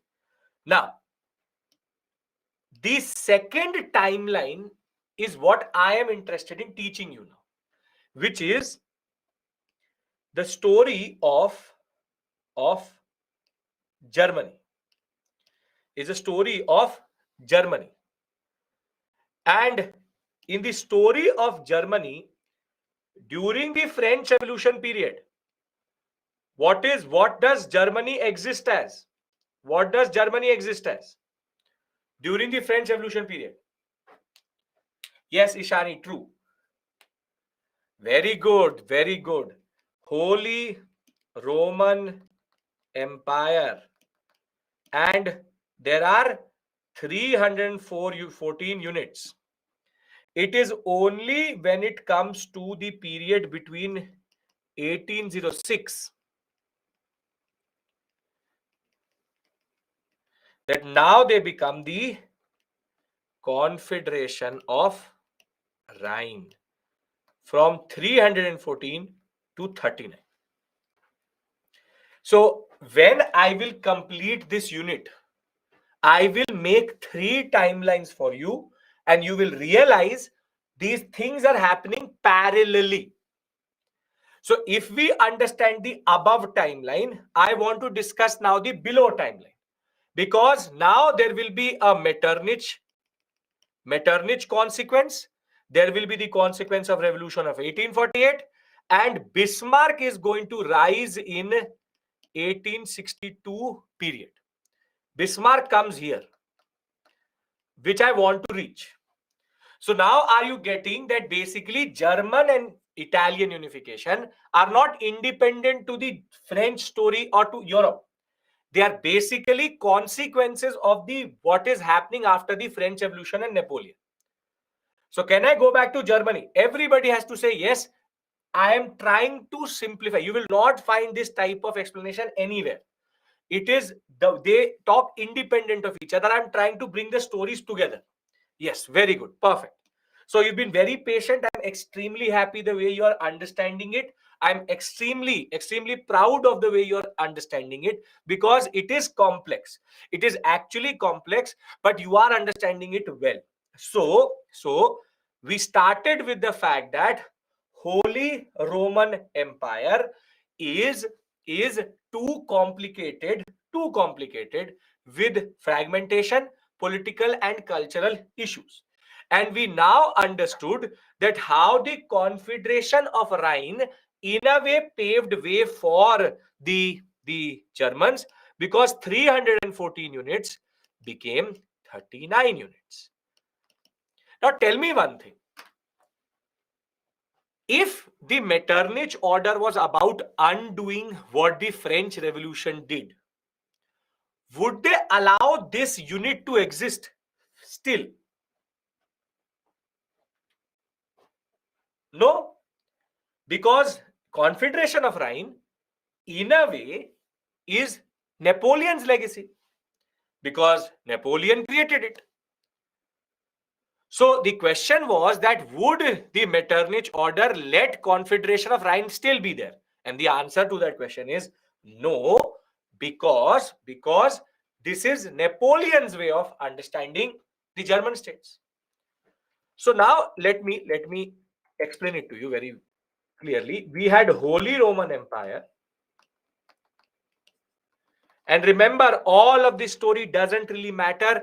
All of it is to write one small 20-word introduction. What matters is the role of Bismarck, which I'm coming to. Just give me 15-20 minutes more. So, Holy Roman Empire. There are 314 units, and it is religiously and culturally complicated. Napoleon simplified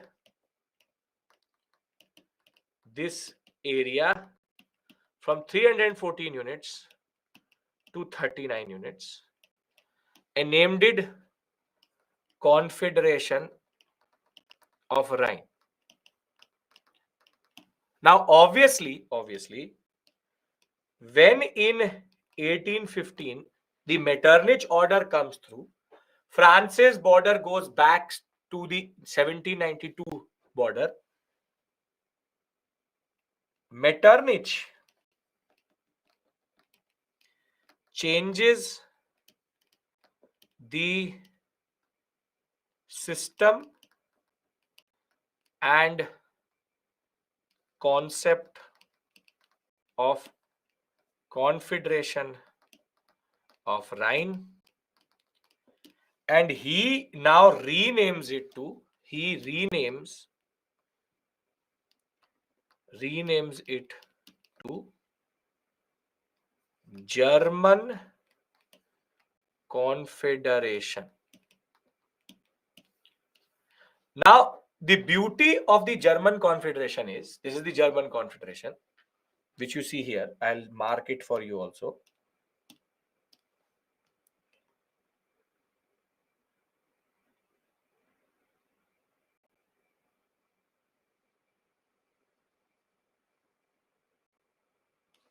This is the German Confederation. Now, if you realize something, you will realize something, that now Austria and Prussia have also got involved somehow. So the German Confederation has 39 units which Napoleon already had created. But now Austria, which is more or less German speaking, and Metternich is an Austrian, Austria thinks that it's a good opportunity in a way to take control of these German states. So the system they come up with is called 39 plus 1 plus 1, which is that they create a new position of vice president and president, and together they are one parliament. They are one parliament. And the concept is that the decision making will be done with 41 units in mind.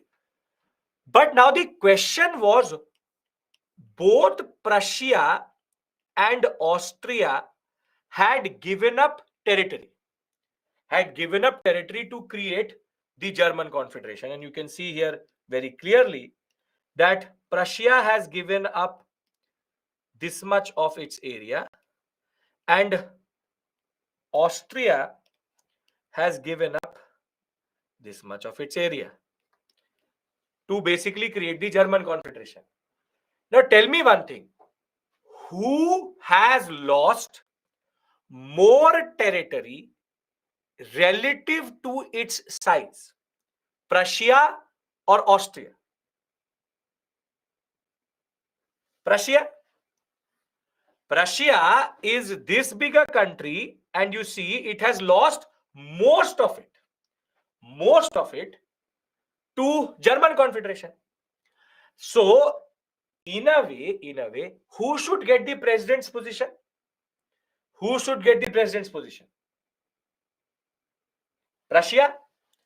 Prussia has lost more or less everything, so Prussia should get the president's position.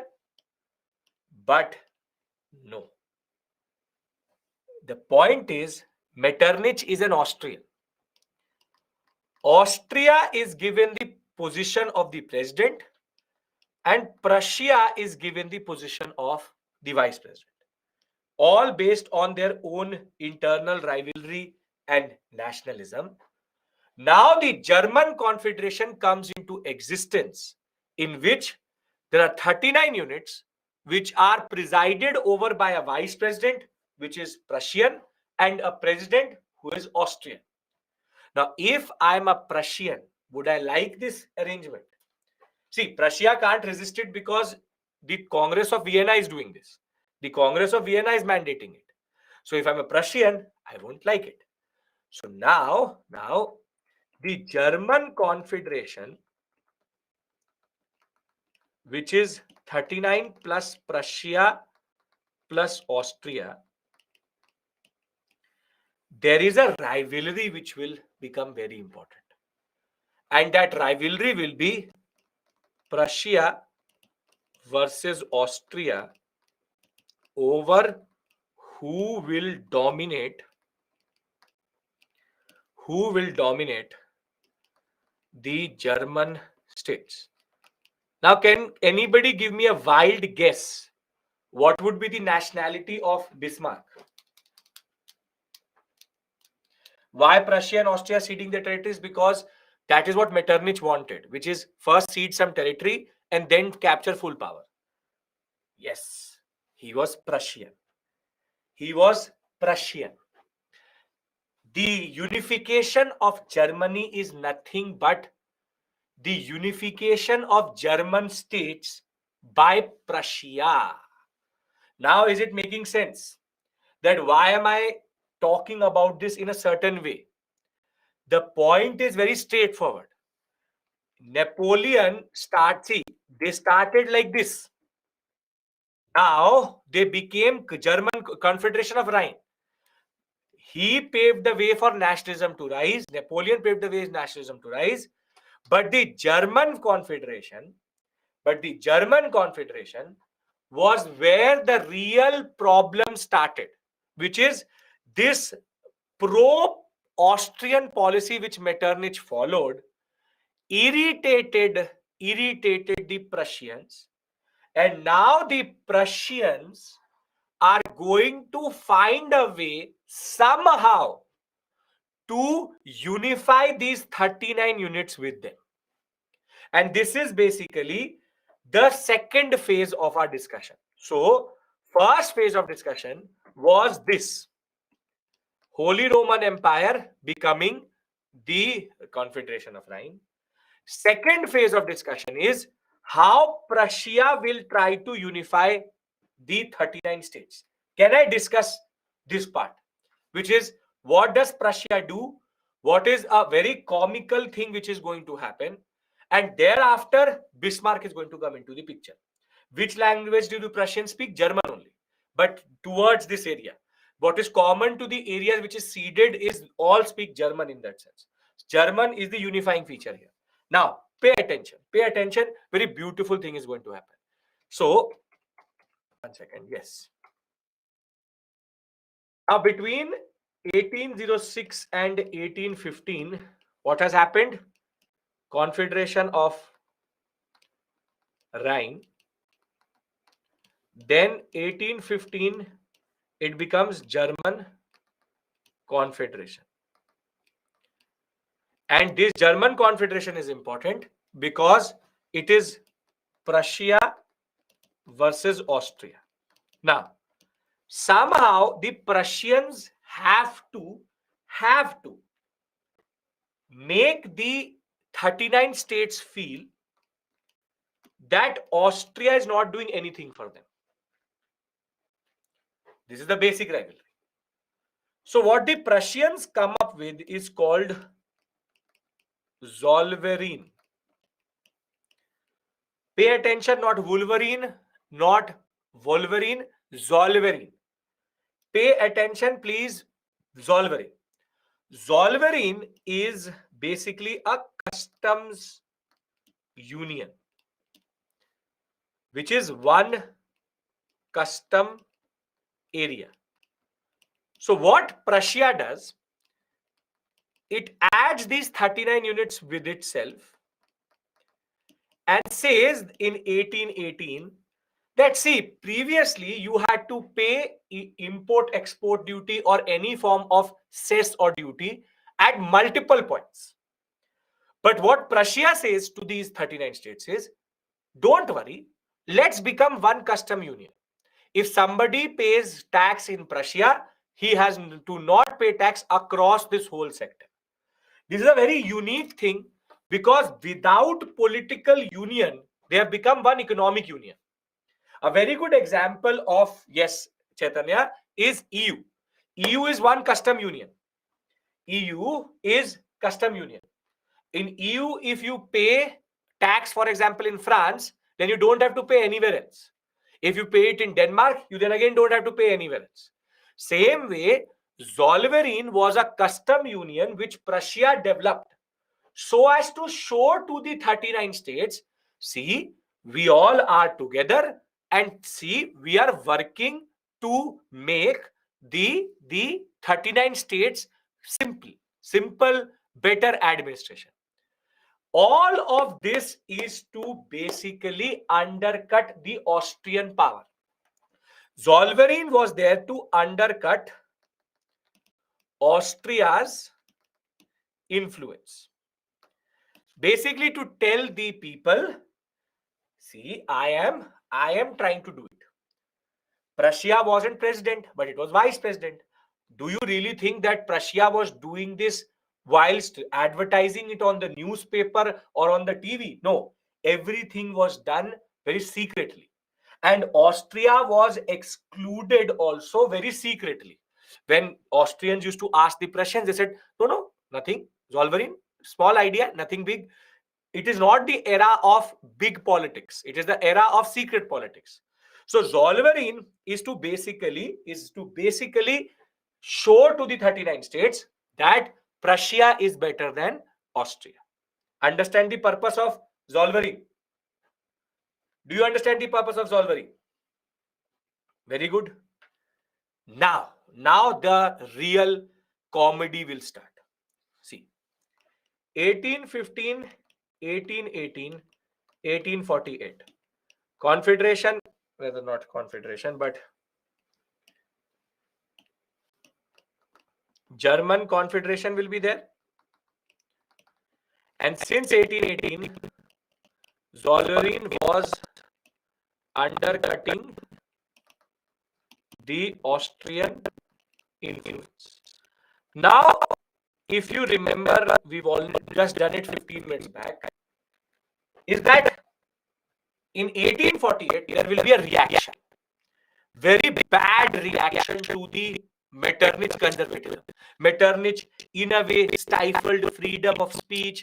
He even went into universities. Professors were arrested. Whoever talked about nationalism, Metternich used to stifle it. And in France, people became extremely angry with the Metternich order, and they will overthrow it through the revolution of 1848.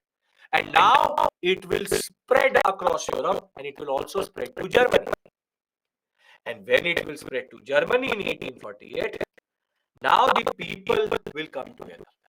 All the German states, what Napoleon had done invariably, unintentionally, people will come together and say, enough of this rule by Zollverein, rule by Austria and Prussia. Let's do one thing.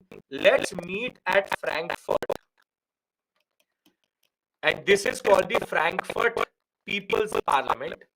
In Frankfurt, the Frankfurt Parliament is going to meet, where scholars, teachers, nationalists are going to come together, and they will try to unify Germany.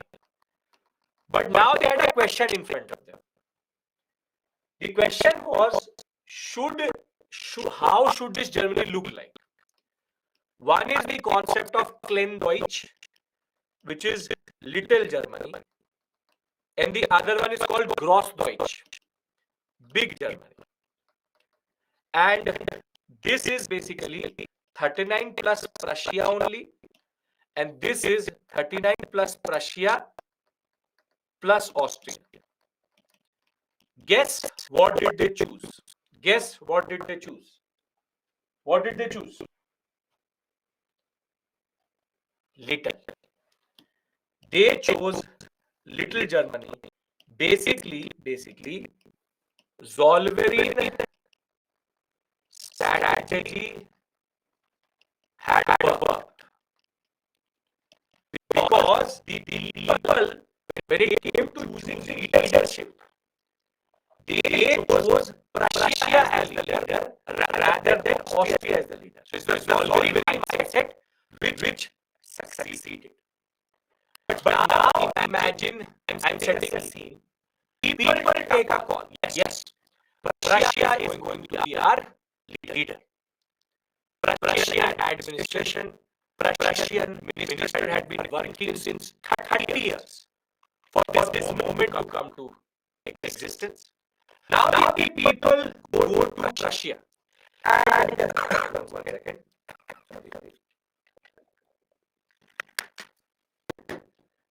They go to Prussia.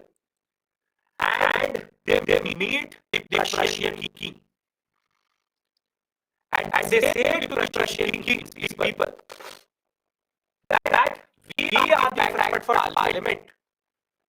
We have chosen to unify Germany under the leadership of Russia.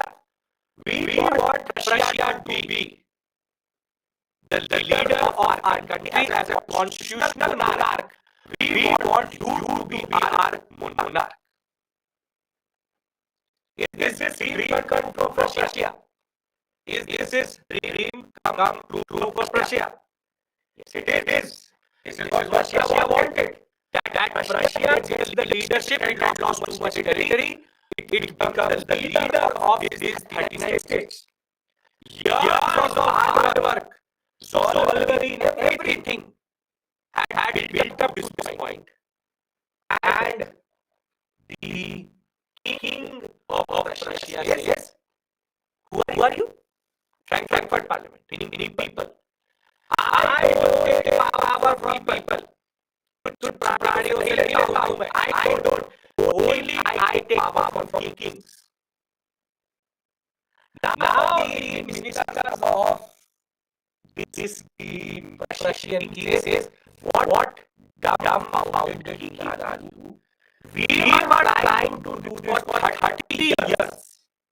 And when the people came you said, I will not take power from people, I will only take power from the king. You are just people, I can't take from people, you are just small subjects.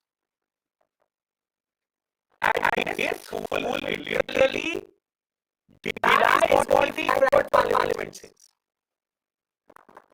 And as soon as the Frankfurt Parliament is denied what it has said, the revolution stops there, and the Frankfurt Parliament resolves itself, and we go back to square one.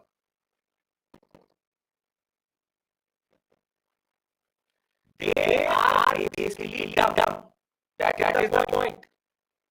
That Russian king was so dumb that the Russian became so frustrated that there was a revolution in Russia, and Russia became a constitutional monarchy. They said, we had been building up this for such a long time. 30 years of solving you denied them. So very simply what is going to happen is 1840 revolution is not going to be successful because the monarch of Russia died, the leadership of the Frankfurt Parliament, and therefore they will all back to the system 39 plus 1, and in consequence of this, Russia will rather go to a revolution and become a constitutional monarchy by 1850. Does this make sense in this point? Because the story is still not over. Now our Messiah is going to come, which is on Bismarck. Can we talk about him? What is the Austrian contour that really happened? If Austrian contour, they will not like anything. Okay. So we started with the Holy Roman Empire. Then we got Confederation of Rhine.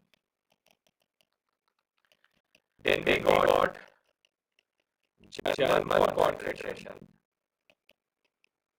And then we got Frankfurt Parliament. And then we got again German Confederation. So we are back to square one because of the old drama which the Russian king did. So Russia, in all of this, with this, Russia became a constitutional monarch. Anybody has any issue in any of this? Because now I go into the third phase, which is the most important, which is related to us called Bismarck. King was a fool. Yes, he was a fool. Yes. The Europeans are not very smart. Yes, a musical culture of power. Yes. Okay. Can I talk about phase 3? This is where the question comes from. Now, very simply, in the examination, all of this is for writing an introduction. All of this is for writing an introduction that how people try to unify Germany through the Frankfurt Parliament, but that was not possible because of the foolishness of the Russian king. That is it. Frankfurt Parliament was not because of the revolution of 1848, the reaction to this response to the German order. Now, we know that 1848 did not work. And when 1848 not working, the concept is very simple, straightforward. And it had to be a person who would have taken leadership to basically unify Germany now. Now, phase 3.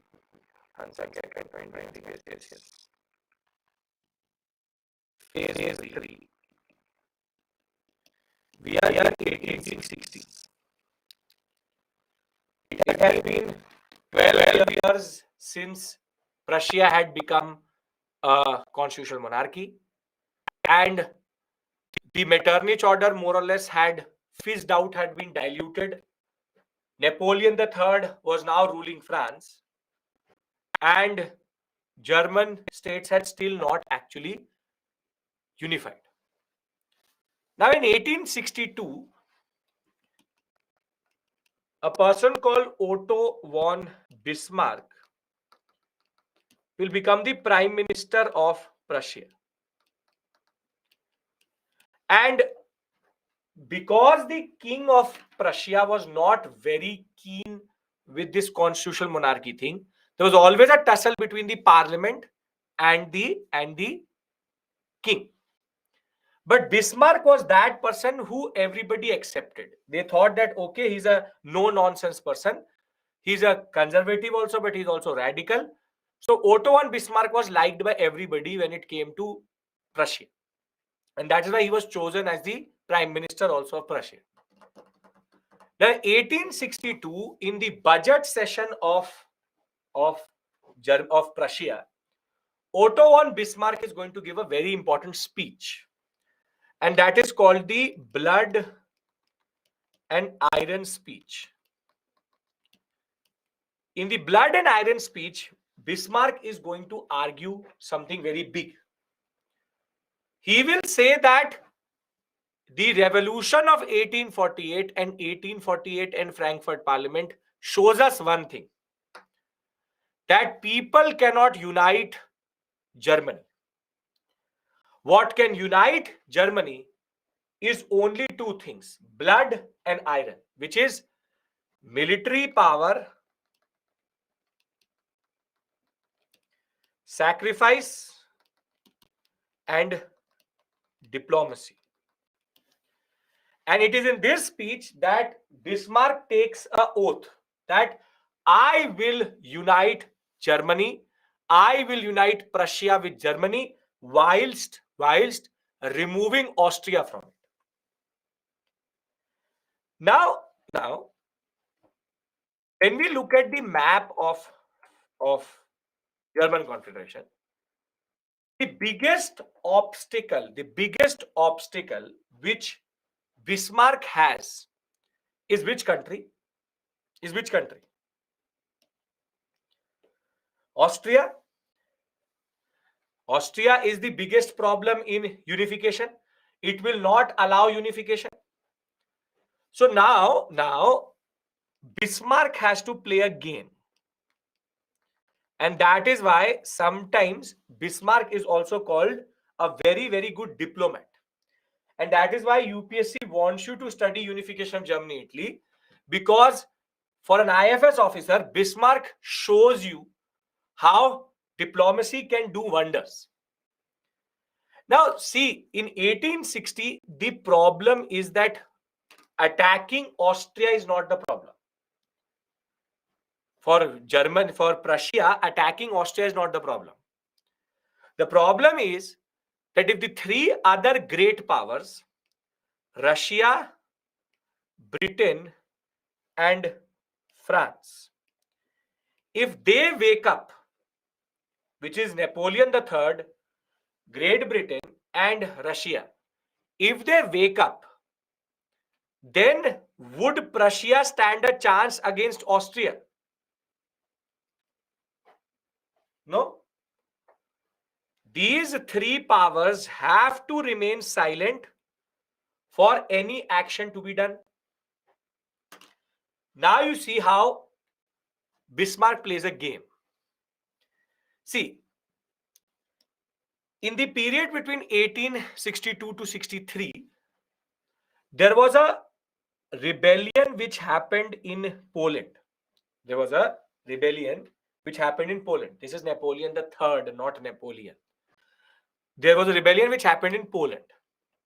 And whilst everybody in Prussia said, let us help the Polish get independence because we are also fighting for our nationalism.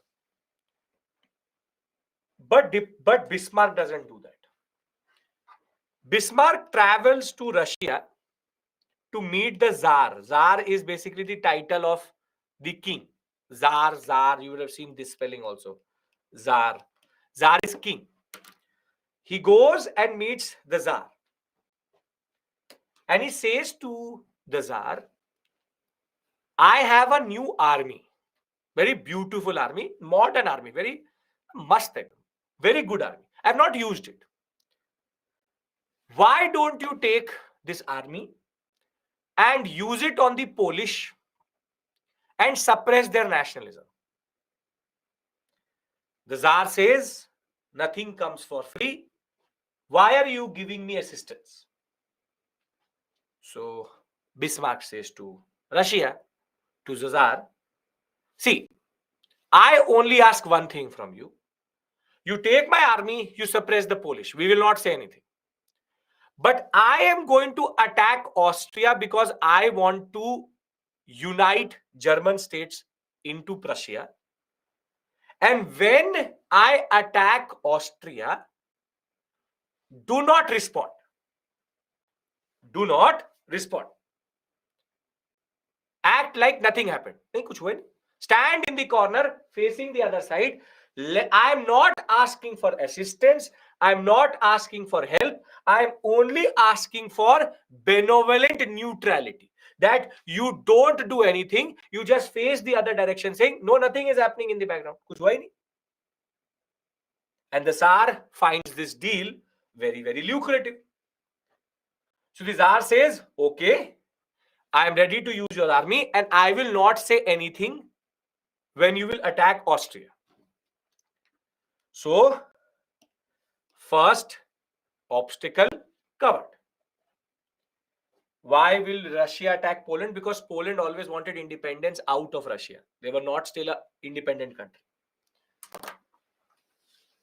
Now, it's the French who he has to manage.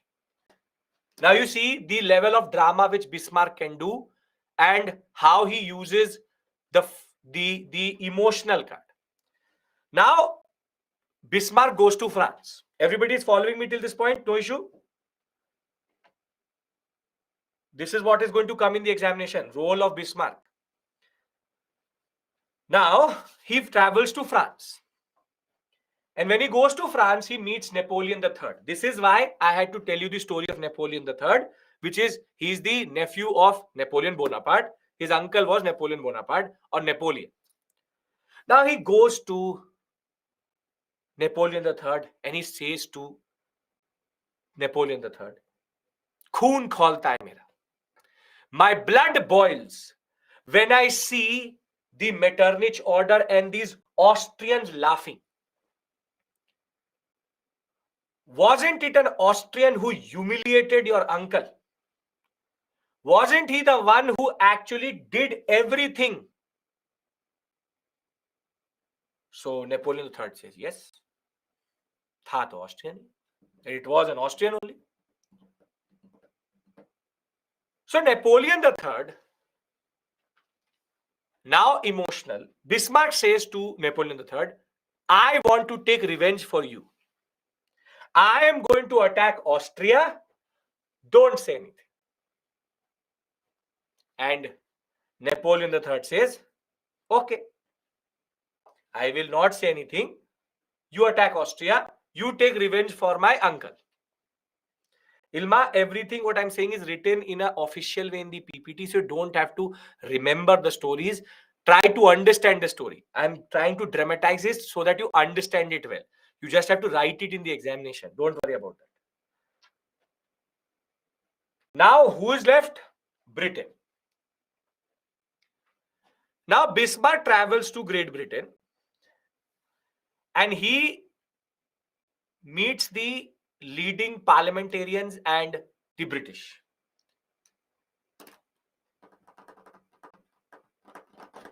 Bismarck somehow is able to convince the British that Austria is too powerful. And by unifying Germany, he would be able to curb the power of Austria, and this Metternich order and this Austria being too oversmart will end. Bismarck is from Prussia, yes. Now, Britain will agree with Bismarck, but they will regret this decision very soon, as I will tell you when I will teach you Industrial Revolution. But in a stroke of diplomatic prowess and what we call as a master class, Bismarck will be able to convince Russia not to respond, France not to respond, and Britain not to do anything when he starts a war in 1866 in what is called the Austro-Prussian Wars. Austro-Prussian Wars. And very decisively, when Prussia will attack Austria, over a very minor pretext he will pick up. Nobody really believed in Bismarck. Over a very minor pretext, Bismarck is going to fight with Austria, and against all odds, in the Battle of Sadova, again don't have to remember the name, Prussia will defeat Austria and unify this whole sector. Unify this whole sector. I will read this out from the PPT, don't worry. Just follow me. So, in 1866, Bismarck succeeds in what his previous generations had not been able to do. But UK was also a crown. Why did they have problem with Metternich order? Because Metternich order, under Metternich, Austria had become too oversmart. At this point of time, Austria is the common enemy of everyone. Austria had become too overconfident and oversmart. Egos of nations comes through. And before you ask me one more innocent question, I will tell you one thing very clearly. In world history and in international relations, there are no permanent allies and there are no permanent enemies. Understand this point. There is no permanency in allies and enemies. Everything changes. So very simply, Bismarck, through his diplomatic game, isolated Austria, and whilst isolating Austria, he went for a war in 1866 and won against Austria to unify Germany, except for one sector which was still left. Can I now complete the story and we can then read the PPT out? Yes, sir. Okay. The area which was really left is this area.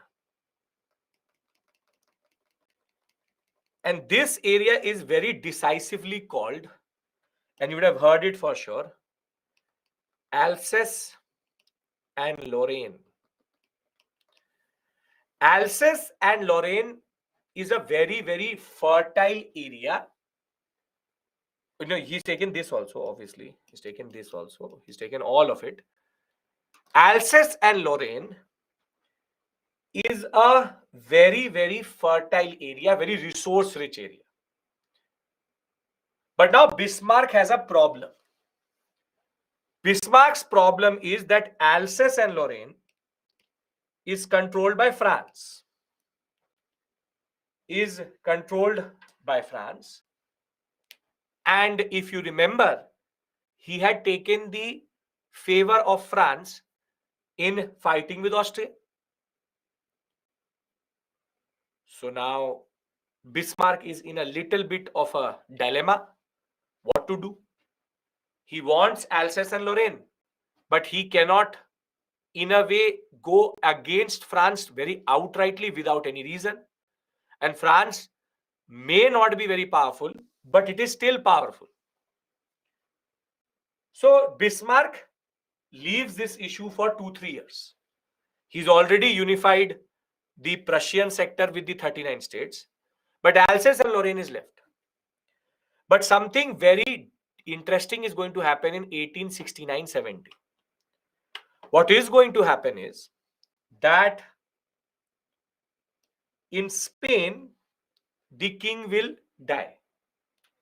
The king will die. Under European monarchy systems, do all dynasties have a say in appointing a king in any other country? Yes or no? Yes.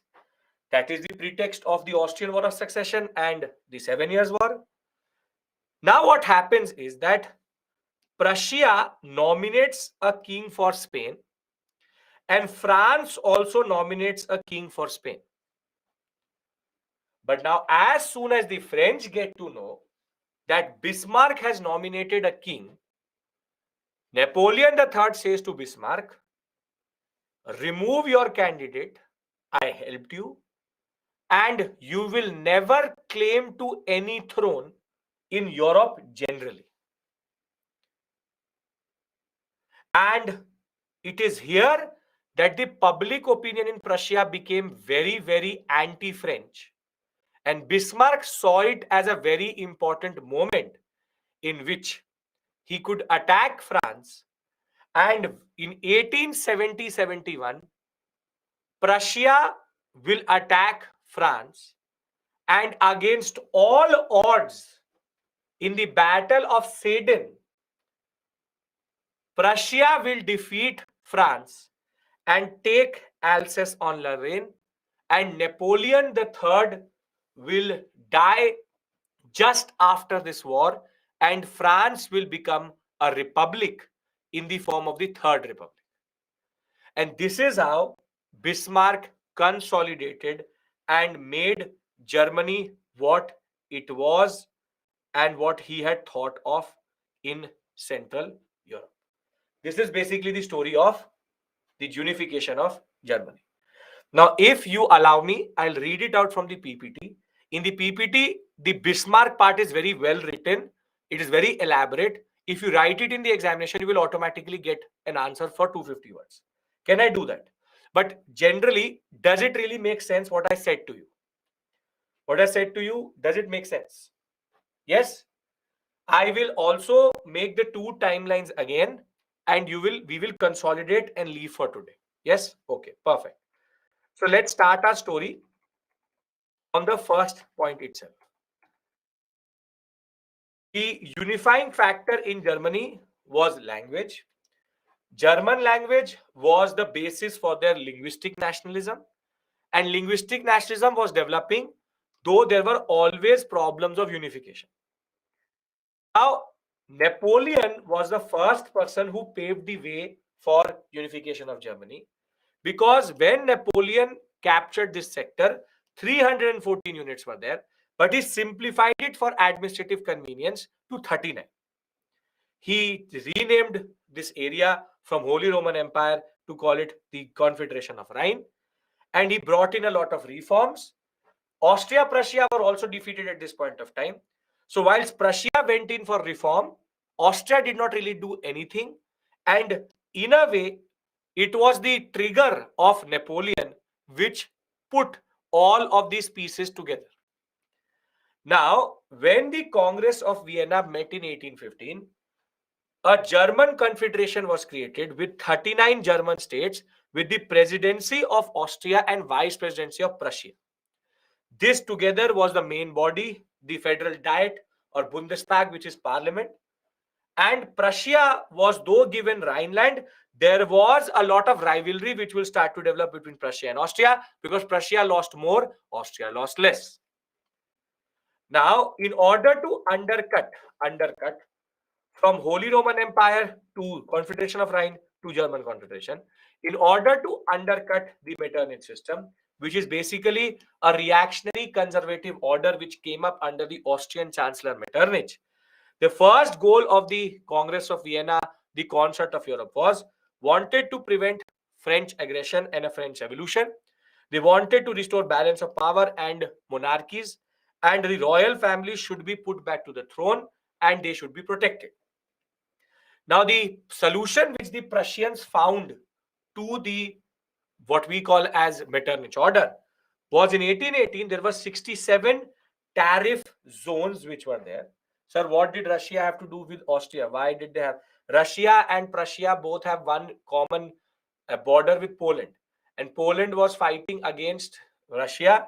Rather than helping the Polish, Prussia helped Russia. So they created a customs union. Internal custom was abolished. They founded the Zollverein, which was for the first time in history all economic union without political federation. For the first time, the German territories became one fiscal and commercial unit, and Zollverein united the Germans into a bond of mutual economic interest. It united them under the leadership of Prussia and made them accustomed in excluding Austria from the German body itself. Now, after 1815, nationalism did start to develop in the universities in Germany. However, from public festivals to different customs which were trying to foster what we call as nationalism in Germany, there will be a student called Karl Sand. He will assassinate a pro-unification writer in a university in 1819, and Metternich will use this to bring in a lot of supervision and a lot of different decrees, which are called the Karlsbad decrees, to basically suppress nationalism. All this suppression between 1819 will lead to what we call as the Revolution of 1848. And in this, the liberal and nationalists came together at Frankfurt to basically find a solution for this issue.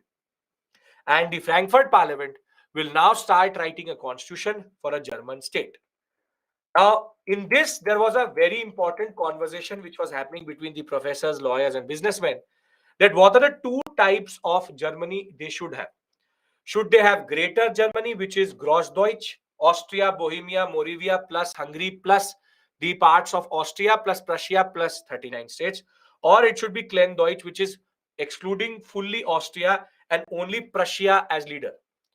Eventually, the majority voted for Kleindeutsch, and when the crown was offered the leadership of this German unification or German state, he refused on the grounds that he would not accept the crown he only accept the crown from princes, not from elected body, and the assembly will be disbanded in 1849. Now, the 1849 or 1848 revolution was generally not very successful everywhere because it was not backed by people of action, but by people of what we call as thinkers who used to talk about a lot of things but not act. And the absolutist monarchies came back with a lot of force, but in Prussia, a man was now rising who basically is going to use the constitutional monarchy of Prussia to capture power. Now, from this point forward, it is relevant for the examination. So please pay attention. All of that was context. Now, when we talk about Bismarck, Bismarck took the opportunity between the what we call the conflict between the king and the parliament to capture power, or in a way come to power in that regard. The king wanted a regular army, the parliament said no regular army. Bismarck was looked upon as a die-hard conservative and he would also help the king, but also the parliament was very, very pro, and that is why he becomes the prime minister of Prussia in 1862. Now, in 1862, he gives the famous Blood and Iron speech in which he argued that democracy could never unify Germany, only military force could, which is basically Frankfurt Parliament could never do it. Now, this is what you will write in the examination. If you'll write all of these points in one paragraph, in the way you write an answer, you will get 250 words. I have actually made it in the same way. So, what does he do? First is that he strengthens the Zollverein so that his economic basis is perfect. Then he also does treaties with Britain, Belgium, and Italy so that he can actually, and when very important thing, UPSC has never asked a question out of this area. In the past 20 years, no question on unification of Germany and Italy. So all of this is based on the fact that one day UPSC will lose their mind and they will ask you this question. So very simply, Britain, Belgium, Italy, he did treaties with, and he made sure that his economic interest was protected. Now he will start his diplomatic game. In 1863, there will be a revolt in Russia where the Polish were asking for independence. Bismarck deliberately took an opposing stand, offering military support to the Tsar to suppress the Poles, and he was hoping that Russia would support Prussia in a war against Austria. Thereafter, the Russians were happy or were willing to adopt the attitude of benevolent neutrality. Bismarck then met Napoleon III in 1865, and he too also favored a limited unification of Prussia with the 39 states itself. And then to the British, he argued that a weak Austria is good for geopolitics, and this miscalculation is going to lead to the British to accept the fact that Prussia was doing the good for Central Europe. So, through his diplomatic maneuvering, Bismarck had removed three major obstacles for unification and isolated Austria in Central Europe. Now we will have two wars, one called the Austrian War of 1866. Bismarck was not contemplating war, but then finding a minor issue as very, very opportunistic, he will fight with Austrians.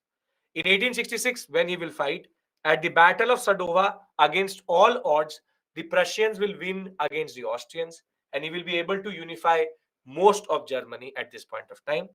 Whilst people had not supported or even not believed in Bismarck, now people became a fan of Bismarck. However, the next issue which remained was Alsace and Lorraine. And when it came to Alsace and Lorraine, Bismarck was hesitating to not actually go into this and maybe leave Alsace and Lorraine. But when in 1870 the Spanish throne felt vacant, French people were of the opinion that Prussia was becoming too powerful, and the French made a number of intolerable demands that the Prussian candidate should be withdrawn and Prussia should never claim to the throne of Spain. Using this as a pretext, the Prussians are going to attack the French, and as always, the French are very good in writing constitutions, nothing else. In the Battle of Sedan, Prussia is going to defeat France, and in 1871, German unification was complete. Bismarck had done what other generations had not been able to do, and this is basically the story of unification of Germany. Now, can I make the timeline again and consolidate everything for you? But before I do that, now are you in a position to create a certain mental picture of this whole process? I know you need revision. That I promise to you. You just need revision. Bismarck area is what really matters to you. Yes. What happens to Napoleon III? Natural death. Dies in 1871. Yes. Now, what Bismarck says to Dhavni, if I come to you today and say that let me attack, if for example US comes to India and says to India that let me attack China and take Tibet, so will India allow that, or will India favor it? India will favor it. Obviously, a weakened China is good for India. Same way, Prussia said to Britain, let me attack Austria. I will take certain territories of Austria. And Austria is too big a power right now. A weak Austria is good for Central Europe rather than a strong Austria. It's all geopolitics. This was a miscalculation on the part of the British, but the British were convinced that the Austrians were the problem in Central Europe. Why Bismarck did not occupy full France? Because that is not the way wars work. He can't just take whole of France. He just wanted that sector. He's going to take that and then seal that border. Right? Okay. After unification, Prussia ruled Germany. No, Prussia renamed itself. Bismarck became the Prime Minister of Germany. Today, Prussia is nothing but Germany. As it is, the map of Germany is going to change 2 more times. Battle of Sadova is Austria. Battle of Sedan is France. Yes. When did Napoleon die? Napoleon died in the background. I really don't care. He's not my uncle that I need to care when he died, but he died in the background. Napoleon III is more important. Can there be a comparison between Cavour and Bismarck? Yes, but that we have to discuss once I discuss Cavour with you, but that is a different concept itself.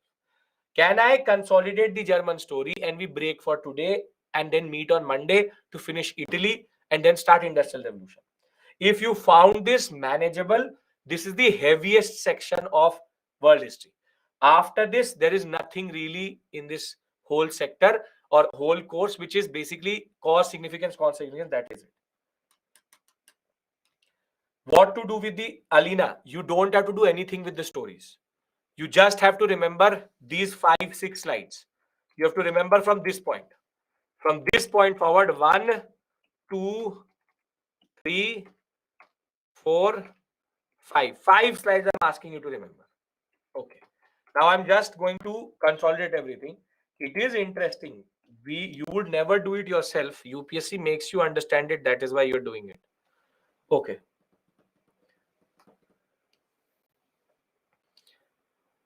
See, if you try to understand it in this way, you will understand it better.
Concept of Europe.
Okay. This is the period of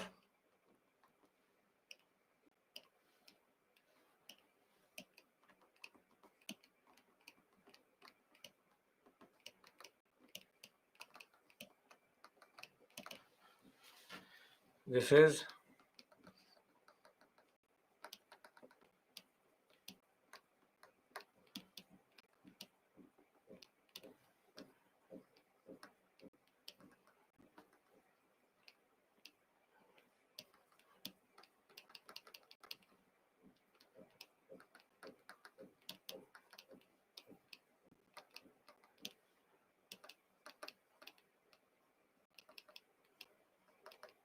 Zollverein. Then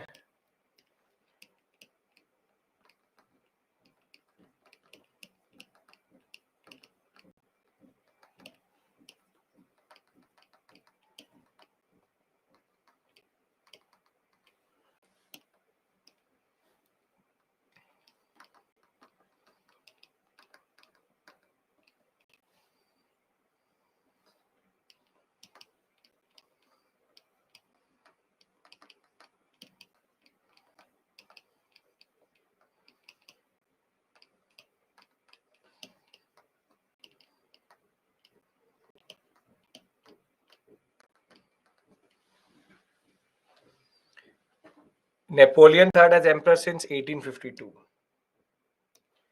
So basically, it is one period. This is one period. This is the other period. It still exists. But the most important for you is this period.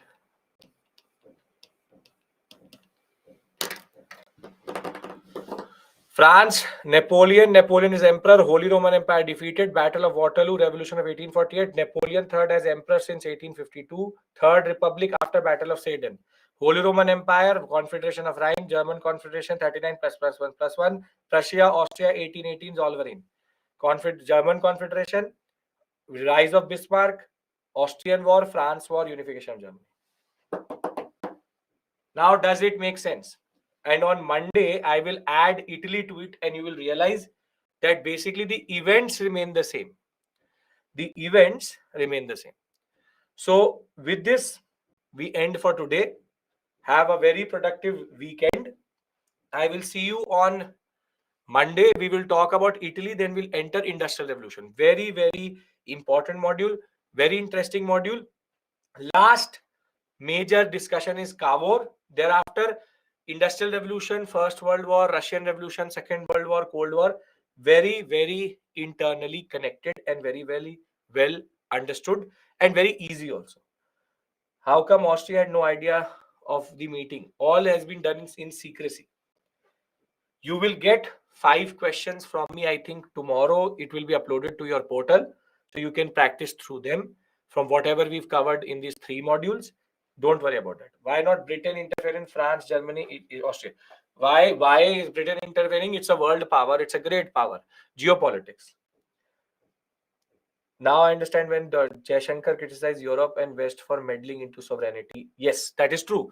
It is in their DNA. They have always meddled in other politics, and their own the whole European continent will be multiple times destroyed and recreated because of this tendency which they had. Right? Done? If this is okay, this is the only heaviest part. I salute your patience. Thank you so much for being patient and understanding this the way I want you to understand it. And if this is the heaviest part. After this, it's not as heavy as this. So thank you. Thank you. See you on Monday. If you don't have a question, you can leave the session. I'll see you on Monday. Take care. Russia was absolutist monarchy before 1848. After 1848, it is a constitutional monarchy. Perfect, Anjali. If it's easy for you, great. Thank you. Thank you. If you don't